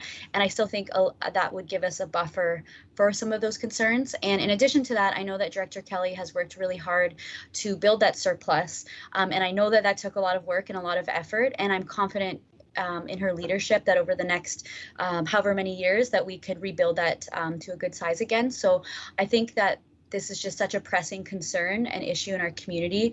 And we do have a number of unfunded costs and concerns related to class size that I just think that would be prudent for us to spend this money in that way. So I look for support from my colleagues, and I know that there's a couple of questions as well. Trustee Sartori. Thank you. And my question number 2 was related to this, although with the motion on the table now, I do have a number of questions. I think I get one. Is that right, Mr. Chair? Yeah, go ahead. Okay. So I guess my question would be to administration. Do we have a sense of, so if we dipped into reserves, at another, to use another 1% to reduce class sizes, or to get to that 2-meter distancing, that would be for this school year specifically. And so what do things look like for us if hopefully we're not in the same position next year where we're having the same conversations and trying to address the same issues. But I guess thinking ahead to next year, so if we use another 1% this year to reduce class sizes, and we're sort of still in the same boat next year, where do we go then? Can someone take that question? Is it worded in a way that you can answer? It's Director Kelly through the chair. I think Superintendent Armstrong can answer that, but obviously it's not a sustainable model for a go forward, and that's a concern. That being said, we are in a different situation. We do hope it improves. Superintendent Armstrong, would you like to add to that? But it's not a go forward model of good financial planning, I guess I'd say. Thank you. That's correct. I mean, it is not sustainable, as Director Kelly mentioned. And it's hard because there's just so much that's unknown about how the pandemic is going to play out over the next school year to really be able to say, what the impact of that is going to be further on costs or with respect to next year. It is very expensive to try and do this. And again, we are restricted right now based on the announced 2% from the ministry. Trustee Higginson, you have a question on the motion? I do. Thank you, Mr. Chair. Through you to administration. Thank you to Trustee Sipcar for raising this. We've been kind of talking about this as we've gone along and watched the ministry announcements come forward, and I'm torn on this one because I thank Trustee Sartori as well for bringing up the kind of move forward. This is, I think the ministry called this an investment, and I'd like to push back on that. I don't believe it is a ministry investment. It is our own, our own wonderful leadership that has put us in a position where we have $19.7 million to pull from. And so I'm concerned that as we move forward, if we keep using these reserves as our board and as boards across Ontario continue to use these reserves, the investments, actual investments in education won't be made. And that's not to say we shouldn't use our reserves for that thing, but I think if we're looking for a rainy day, this is it.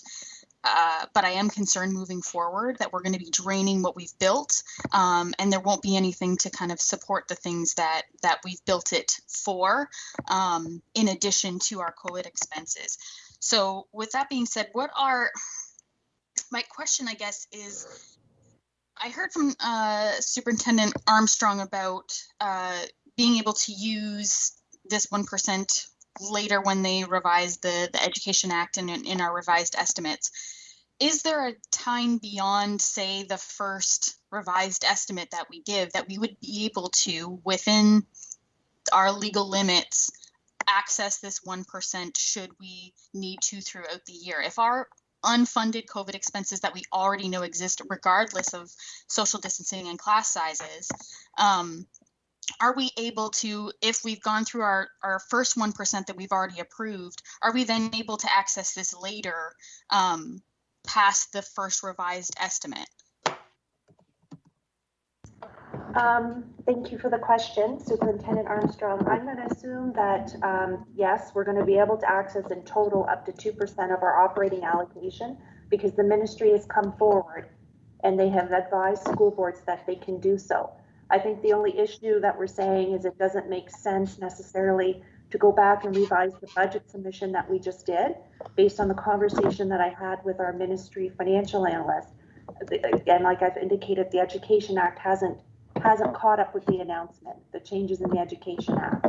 So, I mean, when we submit our revised estimates, that's typically in December, that we send that to the ministry. So there's a passage of about 3 months that presumably that legislation is going to be passed in order to allow us to reflect that, if that is the direction of the board. Just Director Kelly. Go ahead. Yeah, it's through you, Mr. Chair. I'm just wondering too, just so people understand, because it's no problem in terms of the money, but I wonder if people understand how much, say, $2 or $3 million would amount to the number of teachers. And I'm wondering if Superintendent Mills might be able to speak to that, because I want to be realistic here in terms of what that generates. And I think that's probably one of the things you have in your minds. Yeah, and that's certainly some of the things that we've been looking at is if we did have caps, you know, the needs for our teachers and what that cost would be.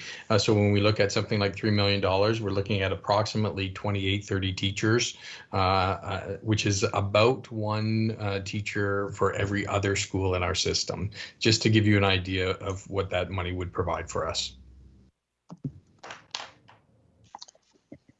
Wow, that's 30 teachers. Okay, so I guess my supplemental from that is, I'm trying to figure out how to word this. I guess my question is pretty plain. To admin, do you recommend that we do this?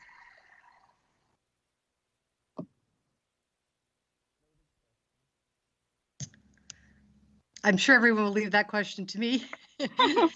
Through you, Mr. Chair. I mean, it would be a way of supporting the reduction of class size. I just want people to recognize the amount of money that we have here does not generate what people might perceive it to be. So I leave that to the Board of Trustees, but it would assist in lowering class size to some degree, and it would help on an overall budget. But again, that would be, and the risk there, of course, is, as Superintendent Armstrong pointed out, the 43% of our surplus being lost in a year. So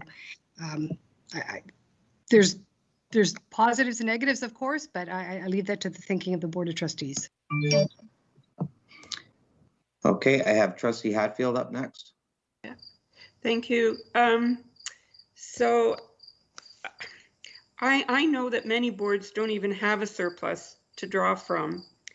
And I know how important the surplus has been to our board over the years when we did have a surplus and when we didn't have a surplus, in terms of meeting our regular expenses that had nothing to do with the pandemic.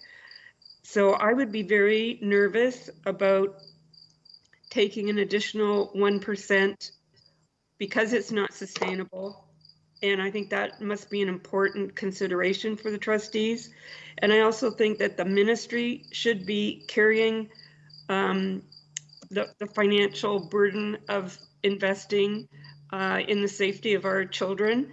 And I'm concerned that if our board draws more on our surplus, and then boards who don't have a surplus get funded to reduce their class sizes, there's a huge inequity.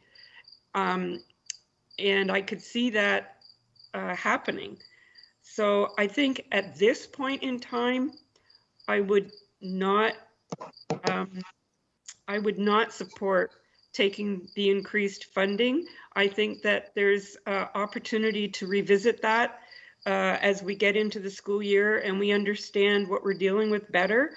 So I think it's a premature action, and I don't think at this point in time I can support it. Thank you. Thank you, Trustee Burgess. Thank you, Mr. Chair. I support this motion, and I think I have probably maybe even a different take than what I've heard so far. I support it because I think it's inevitable. I do also think it's unsustainable. I also think that this is a political question. So I value the director saying, you know, look, this year, if you go there, you're wiping out 40% of our surplus. That we worked really hard, really hard, you know, making some unpopular decisions, closing schools and shutting down operations and making savings everywhere we could, etc. To put 40% of our surplus on the line officially in an unsustainable model is a cry to the inadequate funding for this for the plan.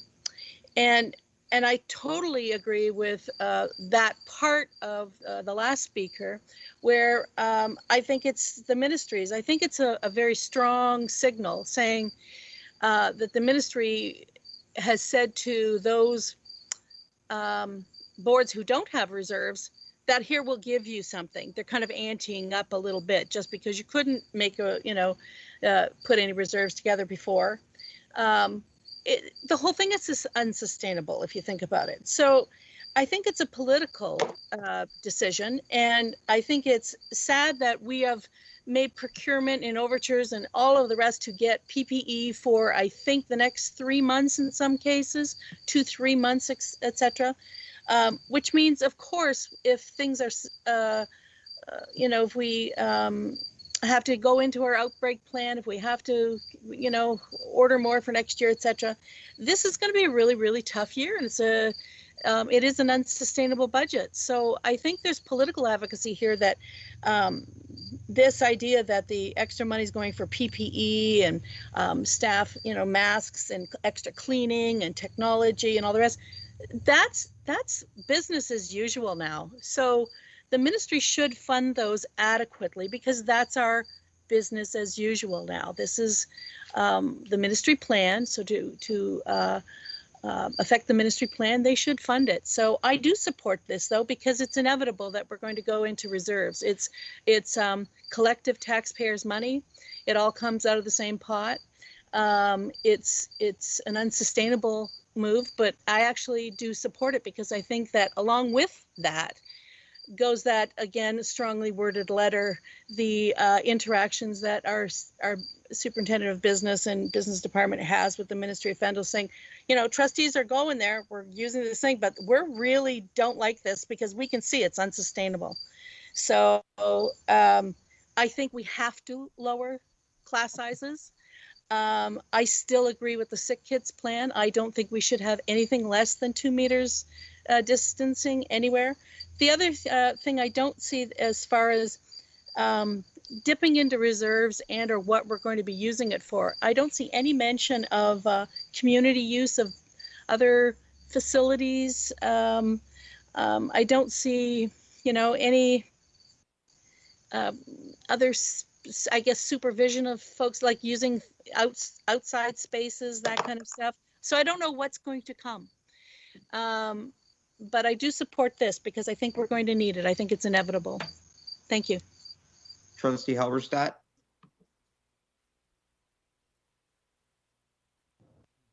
Yes, thank you, Mr. Chair. Yeah, this is a tough one, and certainly the arguments on both sides have been well enunciated.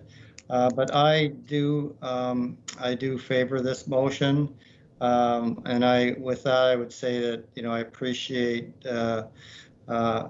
Superintendent Armstrong's position, prudent and cautious, and that's what people that look after the money, that's what they are, that's what they do, and that's good. But I think overriding this is the safety of our kids in our schools. I'm not in favor of this so that we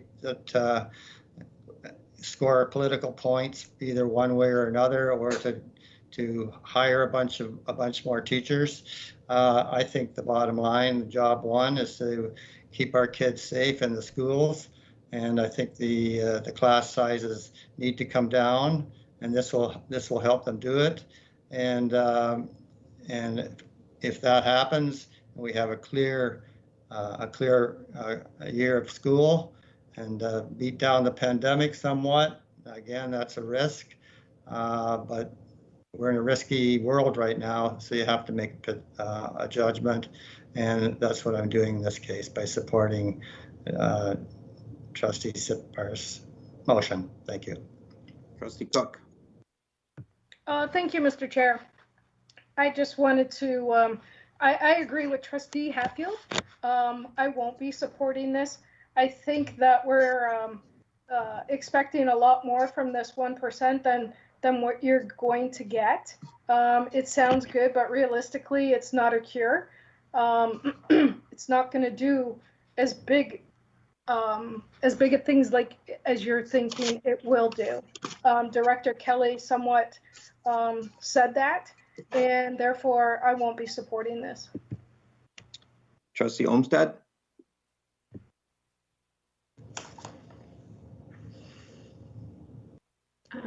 Sorry, thank you, through you, Mr. Chair. I support this motion, and I would have tabled it myself had my colleagues not done so. So I thank Trustee Sipkar for bringing this up this afternoon. We're in the middle of a pandemic, and smaller class sizes is critical, not only to protecting our students, but our staff. Since March, we've been told to stay in social bubbles of under 10, to limit our contact with the public, to stay at least 2 meters away from anyone in any enclosed public space. And the Sick Kids report, and from everything that I'm hearing online and from the numerous reports I have read, said that we need to do as much as possible to keep our students and staff limiting contact and staying 2 meters away. So even 28 to 30 teachers, it's not going to perfect the situation. But again, as Director Kelly said, it is a step in the right direction, and it's a step to keep some of our staff and students safe. And I know we are treading into uncharted waters, and we don't know what is ahead of us. But right now, we have students and staff entering our buildings in 2 weeks, and we need to do everything we can to mitigate the risk to those staff and students. And be it hiring 28 to 30 teachers right now, then I'm in support of that. So I will be supporting this motion. And again, I thank Trustee Sipkar for tabling it this afternoon. Trustee Sartori? Thank you for allowing a second question, Mr. Chair. So I think following from the comments earlier that the other 3 million or the 1% would provide for more teachers, and please correct me if I'm restating this wrong, for teachers maybe in 15 schools. Did I first, I guess, did I hear that correctly? Secondly, I guess my question would be if that 1%, the way the question, or sorry, the way the motion is worded is specifically for the 1% to go toward reducing class sizes.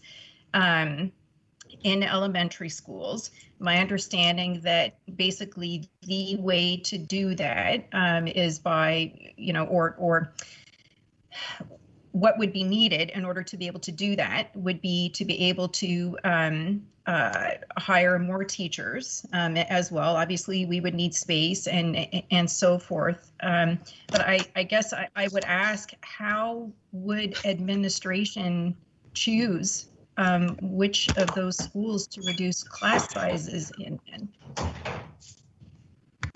It's Director Kelly. I'd look to Superintendent Mills, but it would be certainly by looking at the average class size in the schools to see which schools had higher class sizes, for one thing, and prioritize there. But Superintendent Mills, I know you've thought about this because we've talked about it, so perhaps you want to give some more criteria to that. Correct. Yes, we've been looking at the numbers. We've been running reports on our average class size for all of our divisions. Particular focus on some of our older grades where the class numbers seem to get a little bit higher. One of the things that we'll do is we'll use the data from the attendance confirmation survey as well. That will give us a good idea of where students are coming back and into which grades. So that data will provide us with everything from kindergarten all the way to grade 8. And when we look at that, we'll look at those averages of those higher schools. As Trustee Olmsted had mentioned earlier, space considerations. I've been working with Superintendent Awander on space considerations to ensure that we have enough space in those classrooms to add staff. So lots of things would go into the decisions on where we would put those. And we know also some of our harder hit areas would be some of the places that we would look at. Thank you. Okay, Trustee Chin. Thank you, Mr. Chair. And I support this motion, and I know it's a difficult time, and we may need more resources to conquer the difficulties. And because this question is regarding funding, I have a question. I heard about several parents, they are asking if they can do volunteers, and in this way we may save some funding, and also we can borrow some public space for the classes so that we can have more space for that. And can we consider parents volunteers to help organize and to help to have flexible places to keep the classroom smaller? Thank you. Through the chair, it's Director Kelly. Go ahead. Yeah, certainly we have unions and any kind of work would have to, and volunteers, we certainly welcome them, but it would depend on sort of the roles those people would play. With respect to public space, that is something that we have looked at, looking at where we might be able to get additional space. Again, it's all a huge puzzle because we don't know how many students are returning, where those students are. So it's very challenging, but yes, those are certainly the space issues are things that we have investigated and are considering. Okay, thank you. Thank you. Trustee Hatfield. Thank you, Mr. Chair. It took me a second to find the mute button. So I'm 100% behind the need to have small class sizes in the elementary panel. There's no question about that's what's best for our students returning to school. However, I don't think we should be doing it at this point in time by taking additional money out of our surplus. I think that's the question here is, do we have to do it tonight, or do we do it when we have more information on our class sizes? Because all we've heard from administration tonight is that we don't know what our class sizes are going to be. There's still, I think it was 3,000 more parents that haven't decided what they're going to do yet for return to school, and that administration is going to be working very hard throughout this week and the weekend trying to contact all those parents. So I think the motion is premature. We need to see what falls out in September, what those class sizes are going to look like, And we already have a meeting scheduled for September where this could be addressed when we have better information on what our class sizes actually are. And by that time, we may have even more announcements from the ministry. And again, I go back to the fact that very few boards have ever had a surplus. So I think that there's going to have to be reconsideration by the ministry to fund lower class sizes, because they're getting pressured from all sides. Parents and teachers are very concerned about class size. And I think that the ministry hopefully will respond to those concerns. They have been in little bits. We've been getting a little bit of money, and there's a little bit more to come. But I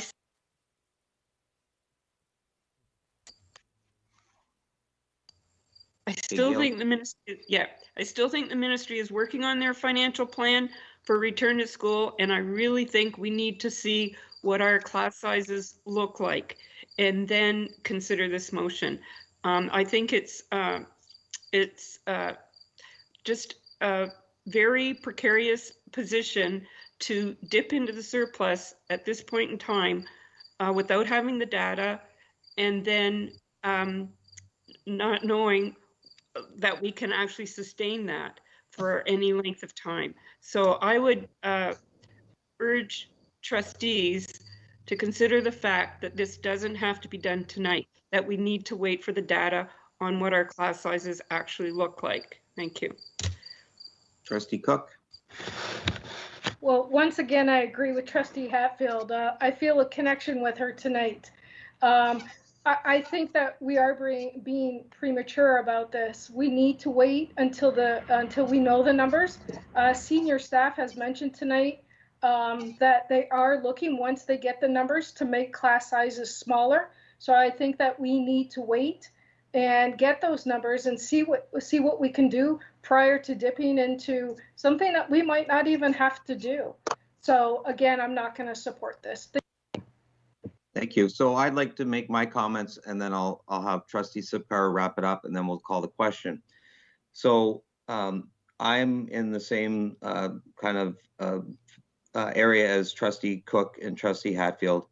I was on the board in my first year when we had to dip into our funds to make ends meet, and it was not an enjoyable experience. And I am very concerned that if we go to spending 44% of our reserves in the first year of what we don't know how long this pandemic will last, it's troubling to me to get to that situation. I had written down it's premature to prepare what my comments were.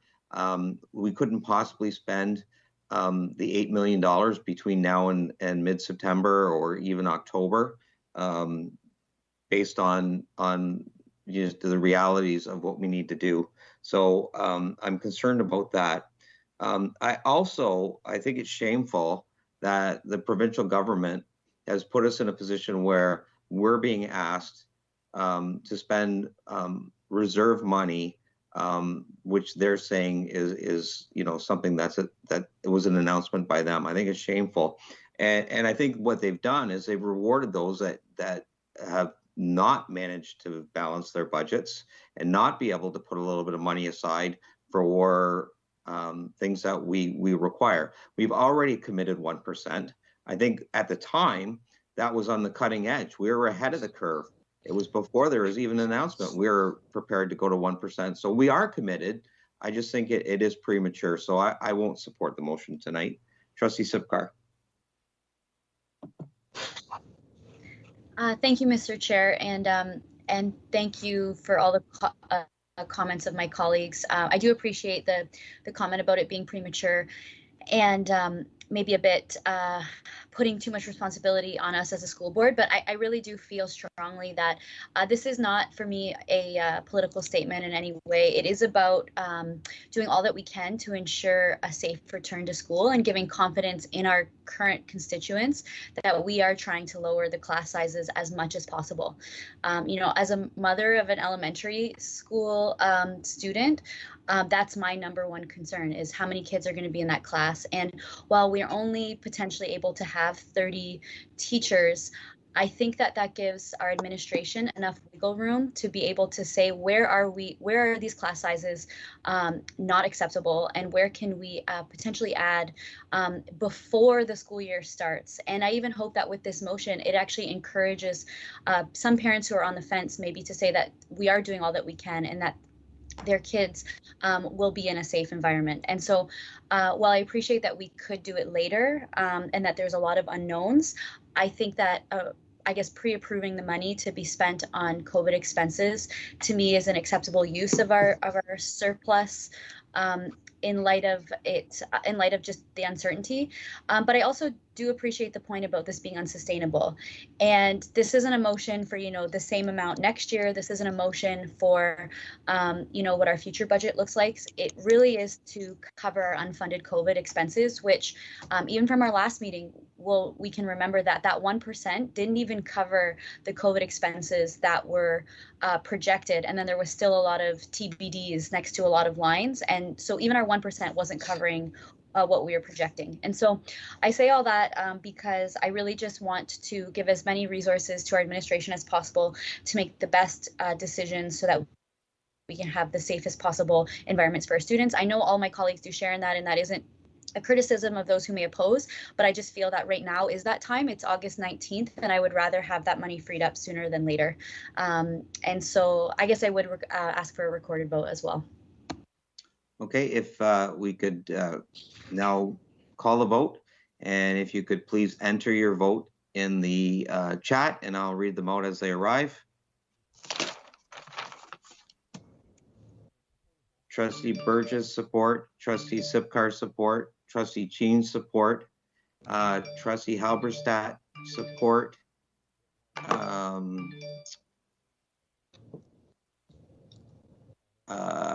Trustee Hatfield's opposed, Sartori's opposed, Cook's opposed, Higginson is opposed, Olmsted supports, and I believe Halberstadt supports, so that motion carries.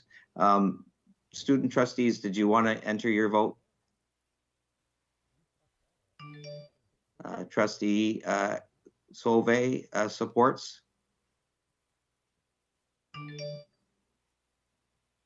All right, let me count it again. I'm getting asked by Melissa to recount. So I got Trustee Halberstadt, Trustee Burgess, Trustee Sipcar, Trustee Cheen.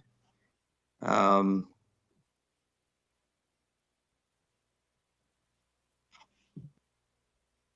my computer's not cooperating with me here. Trustee Burgess. Did I say Trustee Burgess? I have Higginson opposed, Sartori's opposed, Cook is opposed. I'm opposed. And Hatfield's opposed. And Hatfield's opposed. So it's sorry, my mistake. It's 5-5, so it's defeated. Thank you, Madame Leboeuf, for helping me out there. We'll go on to my question list. Trustee Halberstadt. Yeah.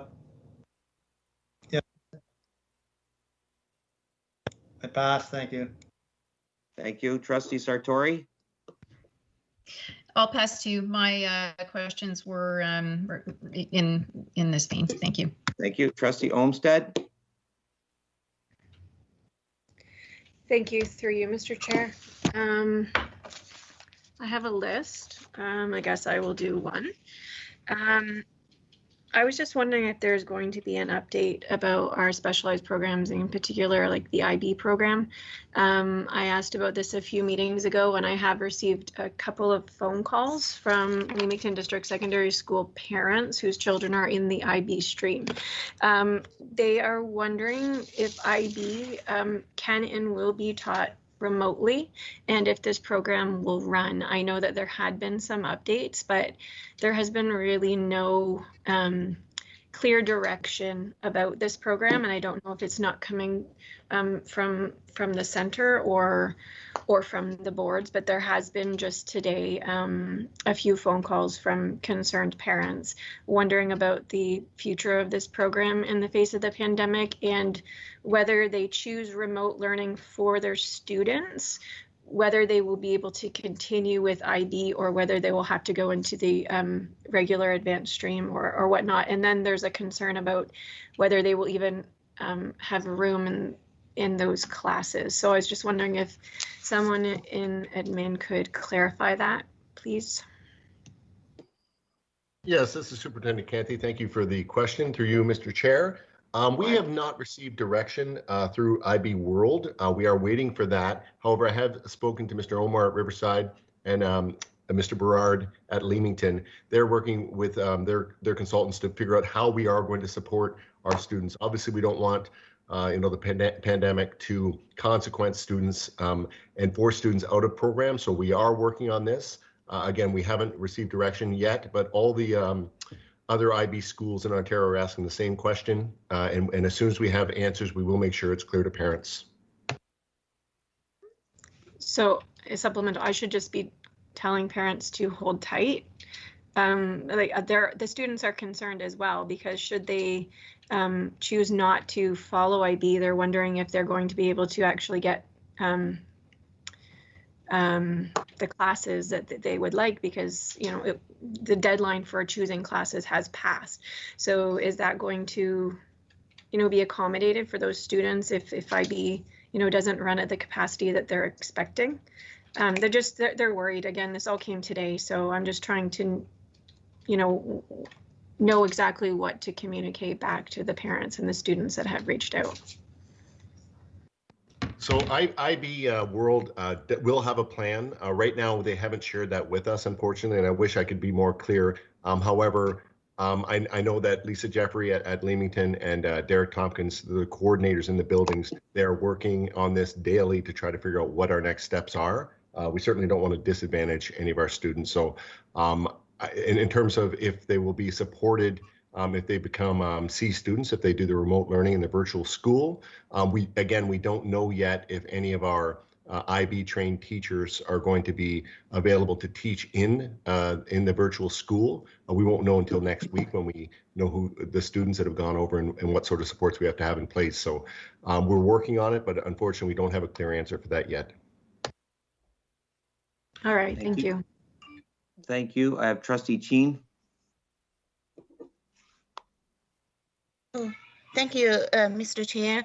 My question, actually, this question I have asked in email for 2 times and I didn't get a response. I don't know if the administration has got the answer, but a lot of parents, they do ask before they make decision for the special class, like especially for enriched class in Messi and other specialized special class like music or architecture something. And they said, are we providing the same subjects online for the online cohort and for the on-site school cohort? Are we providing the same subject? And if the online, they choose online try to, transfer back to on-site school study, and after one course semester, do they have to suffer something like change courses or cancel some courses because of the difference of the teaching?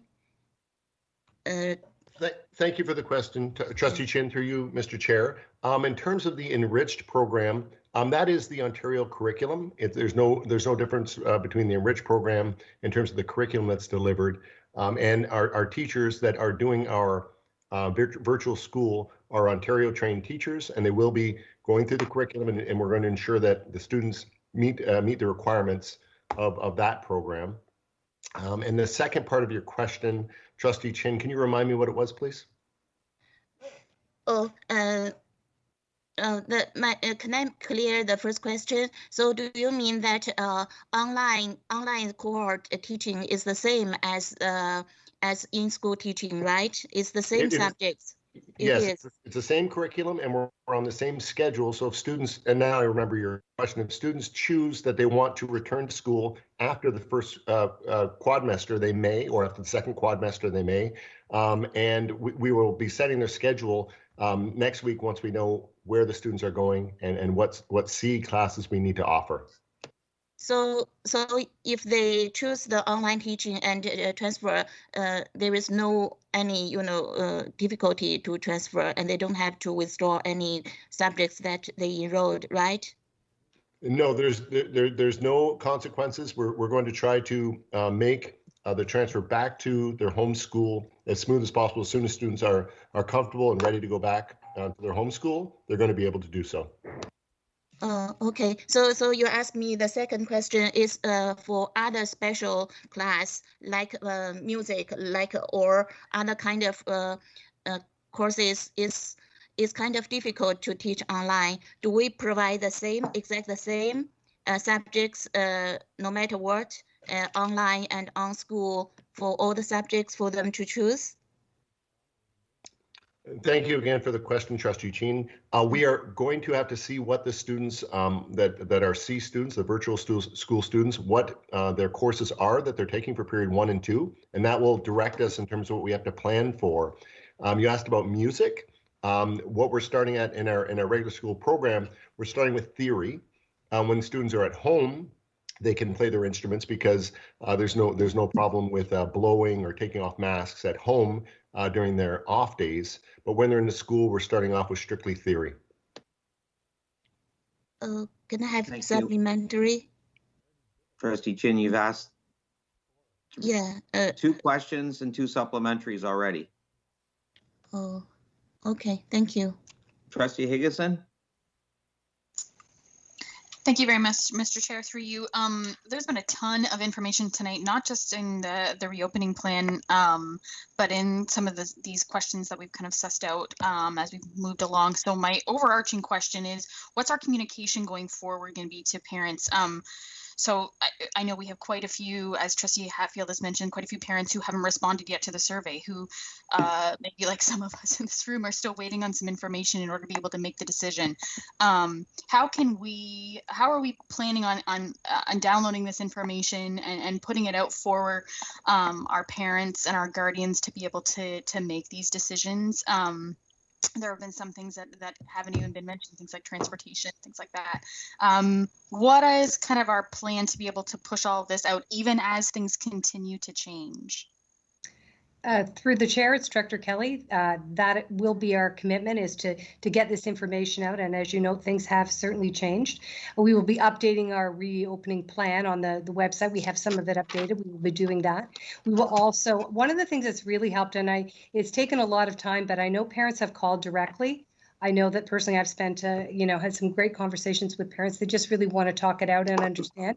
So any of that, we certainly support. We will update and remind parents about the survey. It needs to be complete in the confirmation. We have a series of messages to go out and communication. I know that our public relations officer has been involved in, and I know that Superintendent Mills, you talked about a few things today that we'll be doing, but there is a lot of information. So if there is any clarification we can provide here at the board office, we'll be glad. But we'll be on this certainly tomorrow. And again, things could change, which I've never seen so much change. So we will do our very best to communicate this out, and we'll be brainstorming again in the morning how we can get all kinds of things out to as many people as possible. So thank you.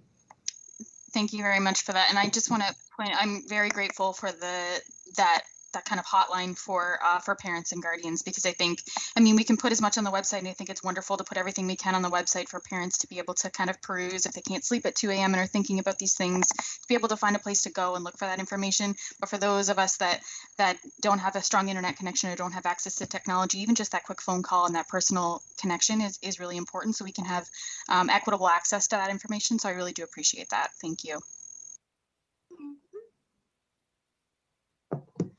Okay, next is Trustee Halberstadt. Yes, just quickly, Mr. Chair, with regard to getting the information out there, I know I've had a number of calls for people that are kind of afraid of the opt-in and opt-out deadline that was January. I think we've changed it to October, but could somebody in admin let us know right now exactly what the opt-in dates are for going back to regular class from distance learning? I'm going to ask Superintendent Mills, as Director Kelly, to speak to that. I think I have the dates in my head, but I think you actually typed them out on the survey, so you'll have them better.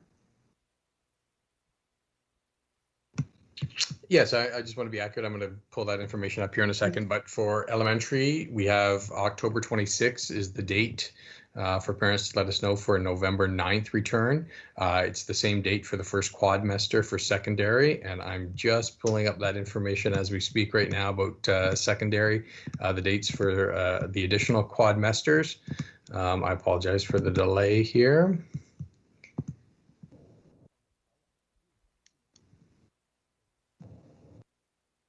So the dates for the second quadmester, October 26th is the date. Quadmester 3 would be January 18th, and quadmester 4 would be April 6th. So those are all the dates that they could return back into or move between the different models. Thank you. And so is that out there? Is it on our website, or how are we going to communicate that, or have we already? And I haven't seen it. That was part of the surveys that did go out to the families. It's also been updated in our plans, but we will tomorrow, as Director Kelly said, we're going to be sending out a confirmation email. Part of that confirmation email will contain this information, and we will update information on the models. So there'll be an email sent out to our families, to all of our families, and PDF with that information for them so that they can have it right at their fingertips when they make that decision. Thank you. Trustee Burgess. Thank you, Mr. Chair. So my question is more of in a way, a question for information and for clarification, and to allay my still real hesitancy with not having at least taking advantage of the first 2 weeks to really stagger the entry, phase the entry, whatever. You know, I know everybody's in school, but I mean in class entry. Parents are really still very uncertain about a lot of things, and I really appreciated the update from our last meeting that the outbreak plan is there. That's crucial to a lot of folks, particularly in our area. In Leamington and Kingsville, where we still have an uptick with folks that are associated with agribusiness. And these are friends and family and close contacts of folks we are in all kinds of phase 3 activities with now. We have concerns about the probability of having outbreaks in certain areas more than others. So I'm hoping that assignment of, when we look at class sizes, that we take that into consideration. But my concern is about things like ventilation and the isolation room and the details about the outbreak plan, because all of our chat tonight is everything goes tickety-boo. And people can keep to their schedule, and and things are going well.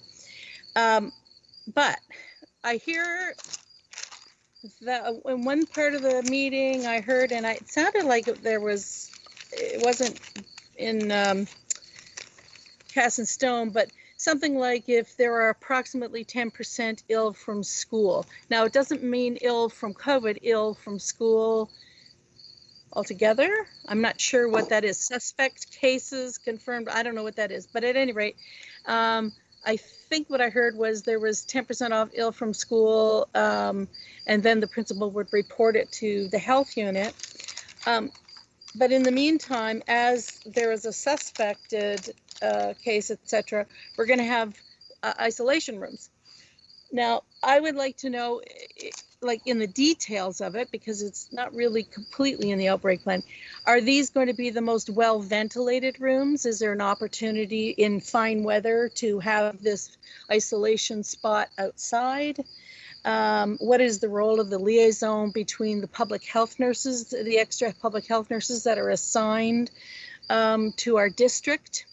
I'm hoping that they won't be, you know, measured out only per pupil, that they will actually be reactive to and help with contact tracing and testing, et cetera, but that they'll actually have a true presence and sort of get to be known, et cetera.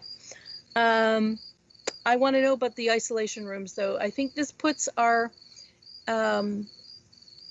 staff at a heightened risk that is unlike any other times when we isolate children who or staff members who are showing signs of illness. We normally don't, you know, usually it's like a pack of ice cubes and a Band-Aid and something else and come sit down here. Now we, you know, have full PPE and, you know, it's a more clinical setting. So I want to know what the heightened risks are, what the preparation is for staff, and about the ventilation in those rooms and others. When are we going to get improved ventilation, particularly in so many of our schools that was referenced, I think, during the budget, that, you know, are compromised for indoor air quality at the best of times. So how are we going to roll that out? Can you give some flesh on those bones? It's Superintendent Pike, and that's an action-packed set of questions. So I can't answer specifically about the ventilation, but I can go on to the other aspects of the question. I will leave the ventilation to our health and safety through Superintendent Armstrong. The isolation rooms, though, is different than what we've done in the past. We've never typically had isolation rooms, and so they are designated in each of our schools. And again, it depends on the school, depends on the availability, all of that kind of thing in terms of where that room would be. However, when you suggested it could be outside, we want to protect the privacy of our students and our staff members who are not feeling well, and they're not feeling well. And so when they're not feeling well, we want to make sure they feel comforted, and we want to make sure they're in a spot where someone's easily accessible if they are having difficulties. When it goes to the influenza and back to the question about the 10%, this is normal standard procedure. Whenever we have more than 10% absence and we're noting that a lot of kids are calling in because of illness, it could be because of influenza season. Typically, to be honest, that's when we're seeing a lot of kids absent, is through influenza season. The health unit does take the information, finds out perhaps if it's a specific class, is it a specific area in the school.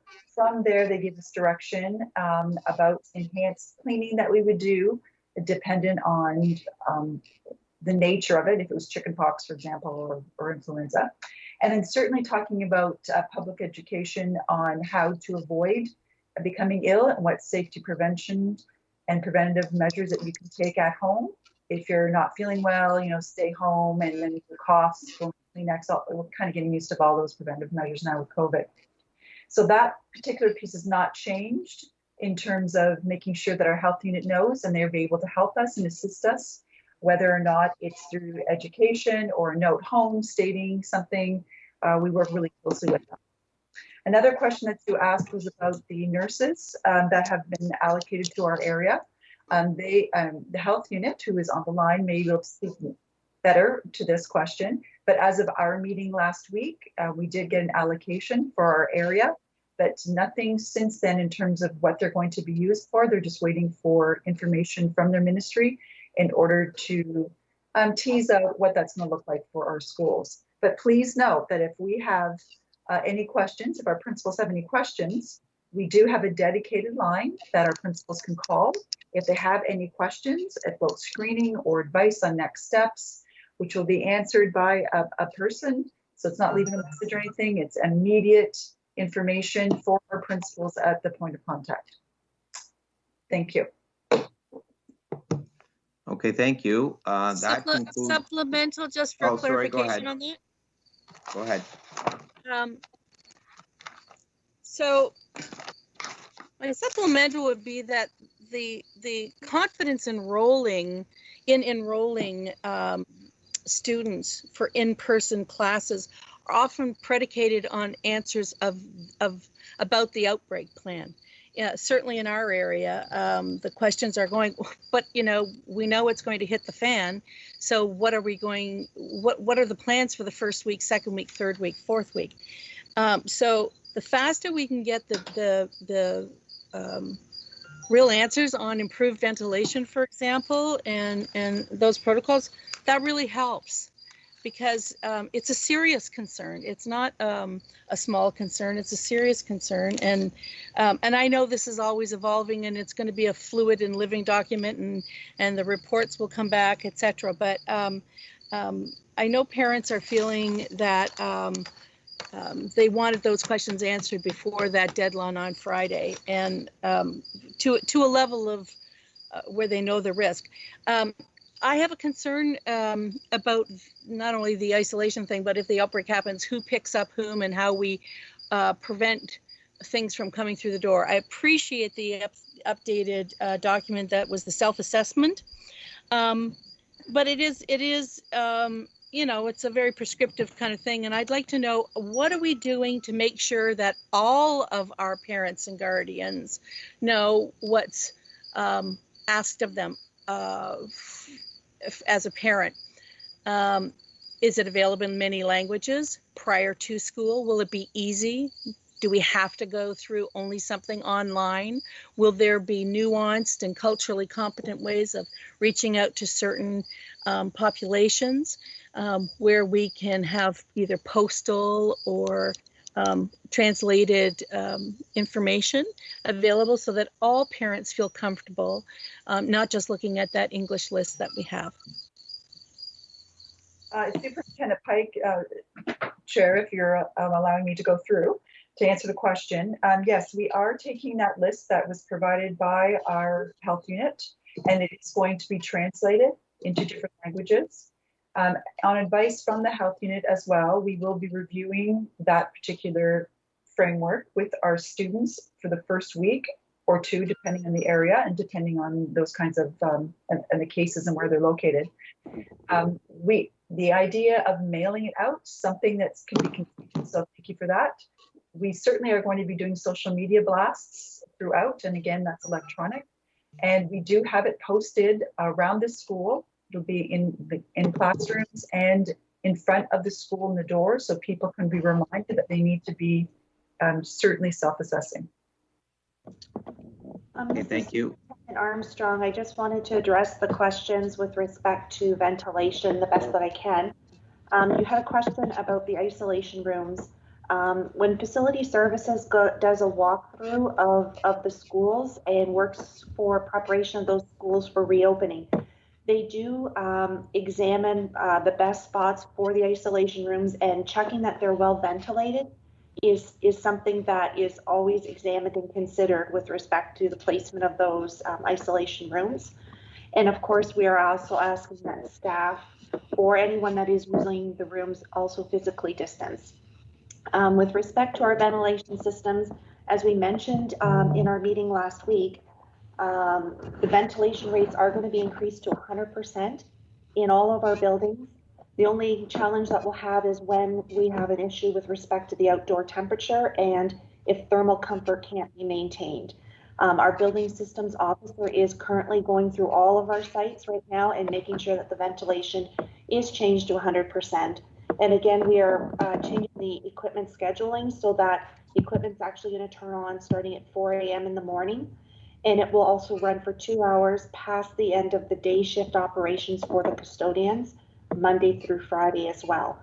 And in addition to that, we will be changing the filters from MERV 8 to MERV 13, and those will be done on a monthly basis. The ministry has also announced additional funding with respect to ventilation systems. The board allocation isn't known at this time, but I think it's important to recognize that changing the system isn't something based on the funding that we get, is something that can happen in a quick turnaround.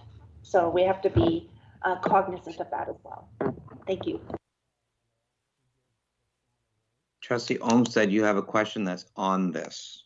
We'll wrap it up with questions on this. I do. Thank you, through you, Mr. Chair. This actually goes back to Dr. Pike's first comments on Trustee Burgess's questions about communication of the outbreak. So it was a while ago, but I lost connection for a couple minutes, and so I just was wondering if this was touched upon or clarified. I heard that there's going to be some sort of an open line of communication for parents if they have any questions that will be staffed by a person.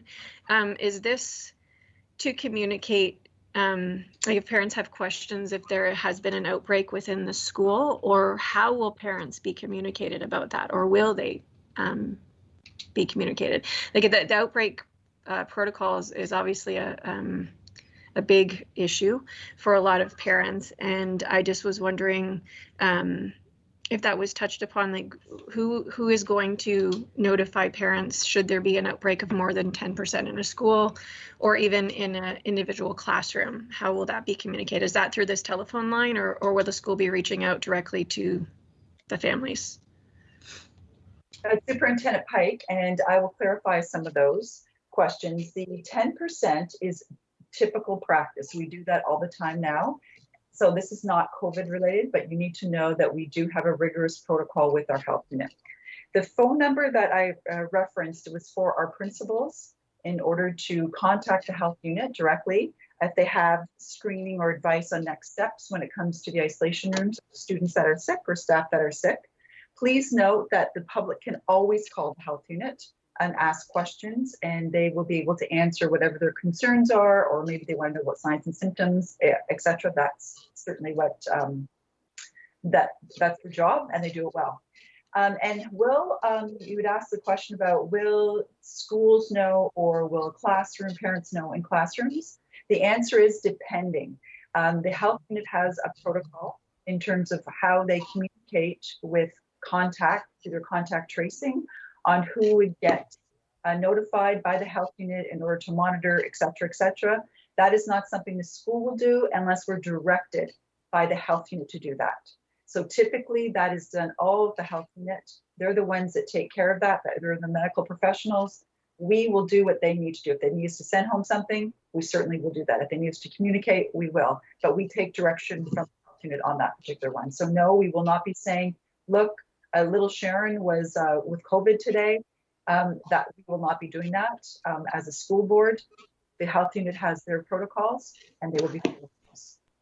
Thank you. Trustee Chin, quickly, if this is a question on this. Thank you, Mr. Chair.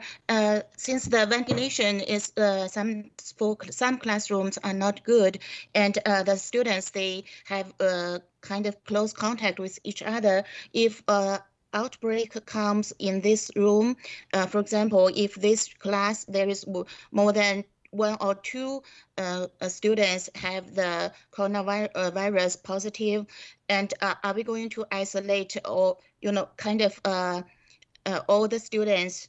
And I believe is for more than 14 days. And do we have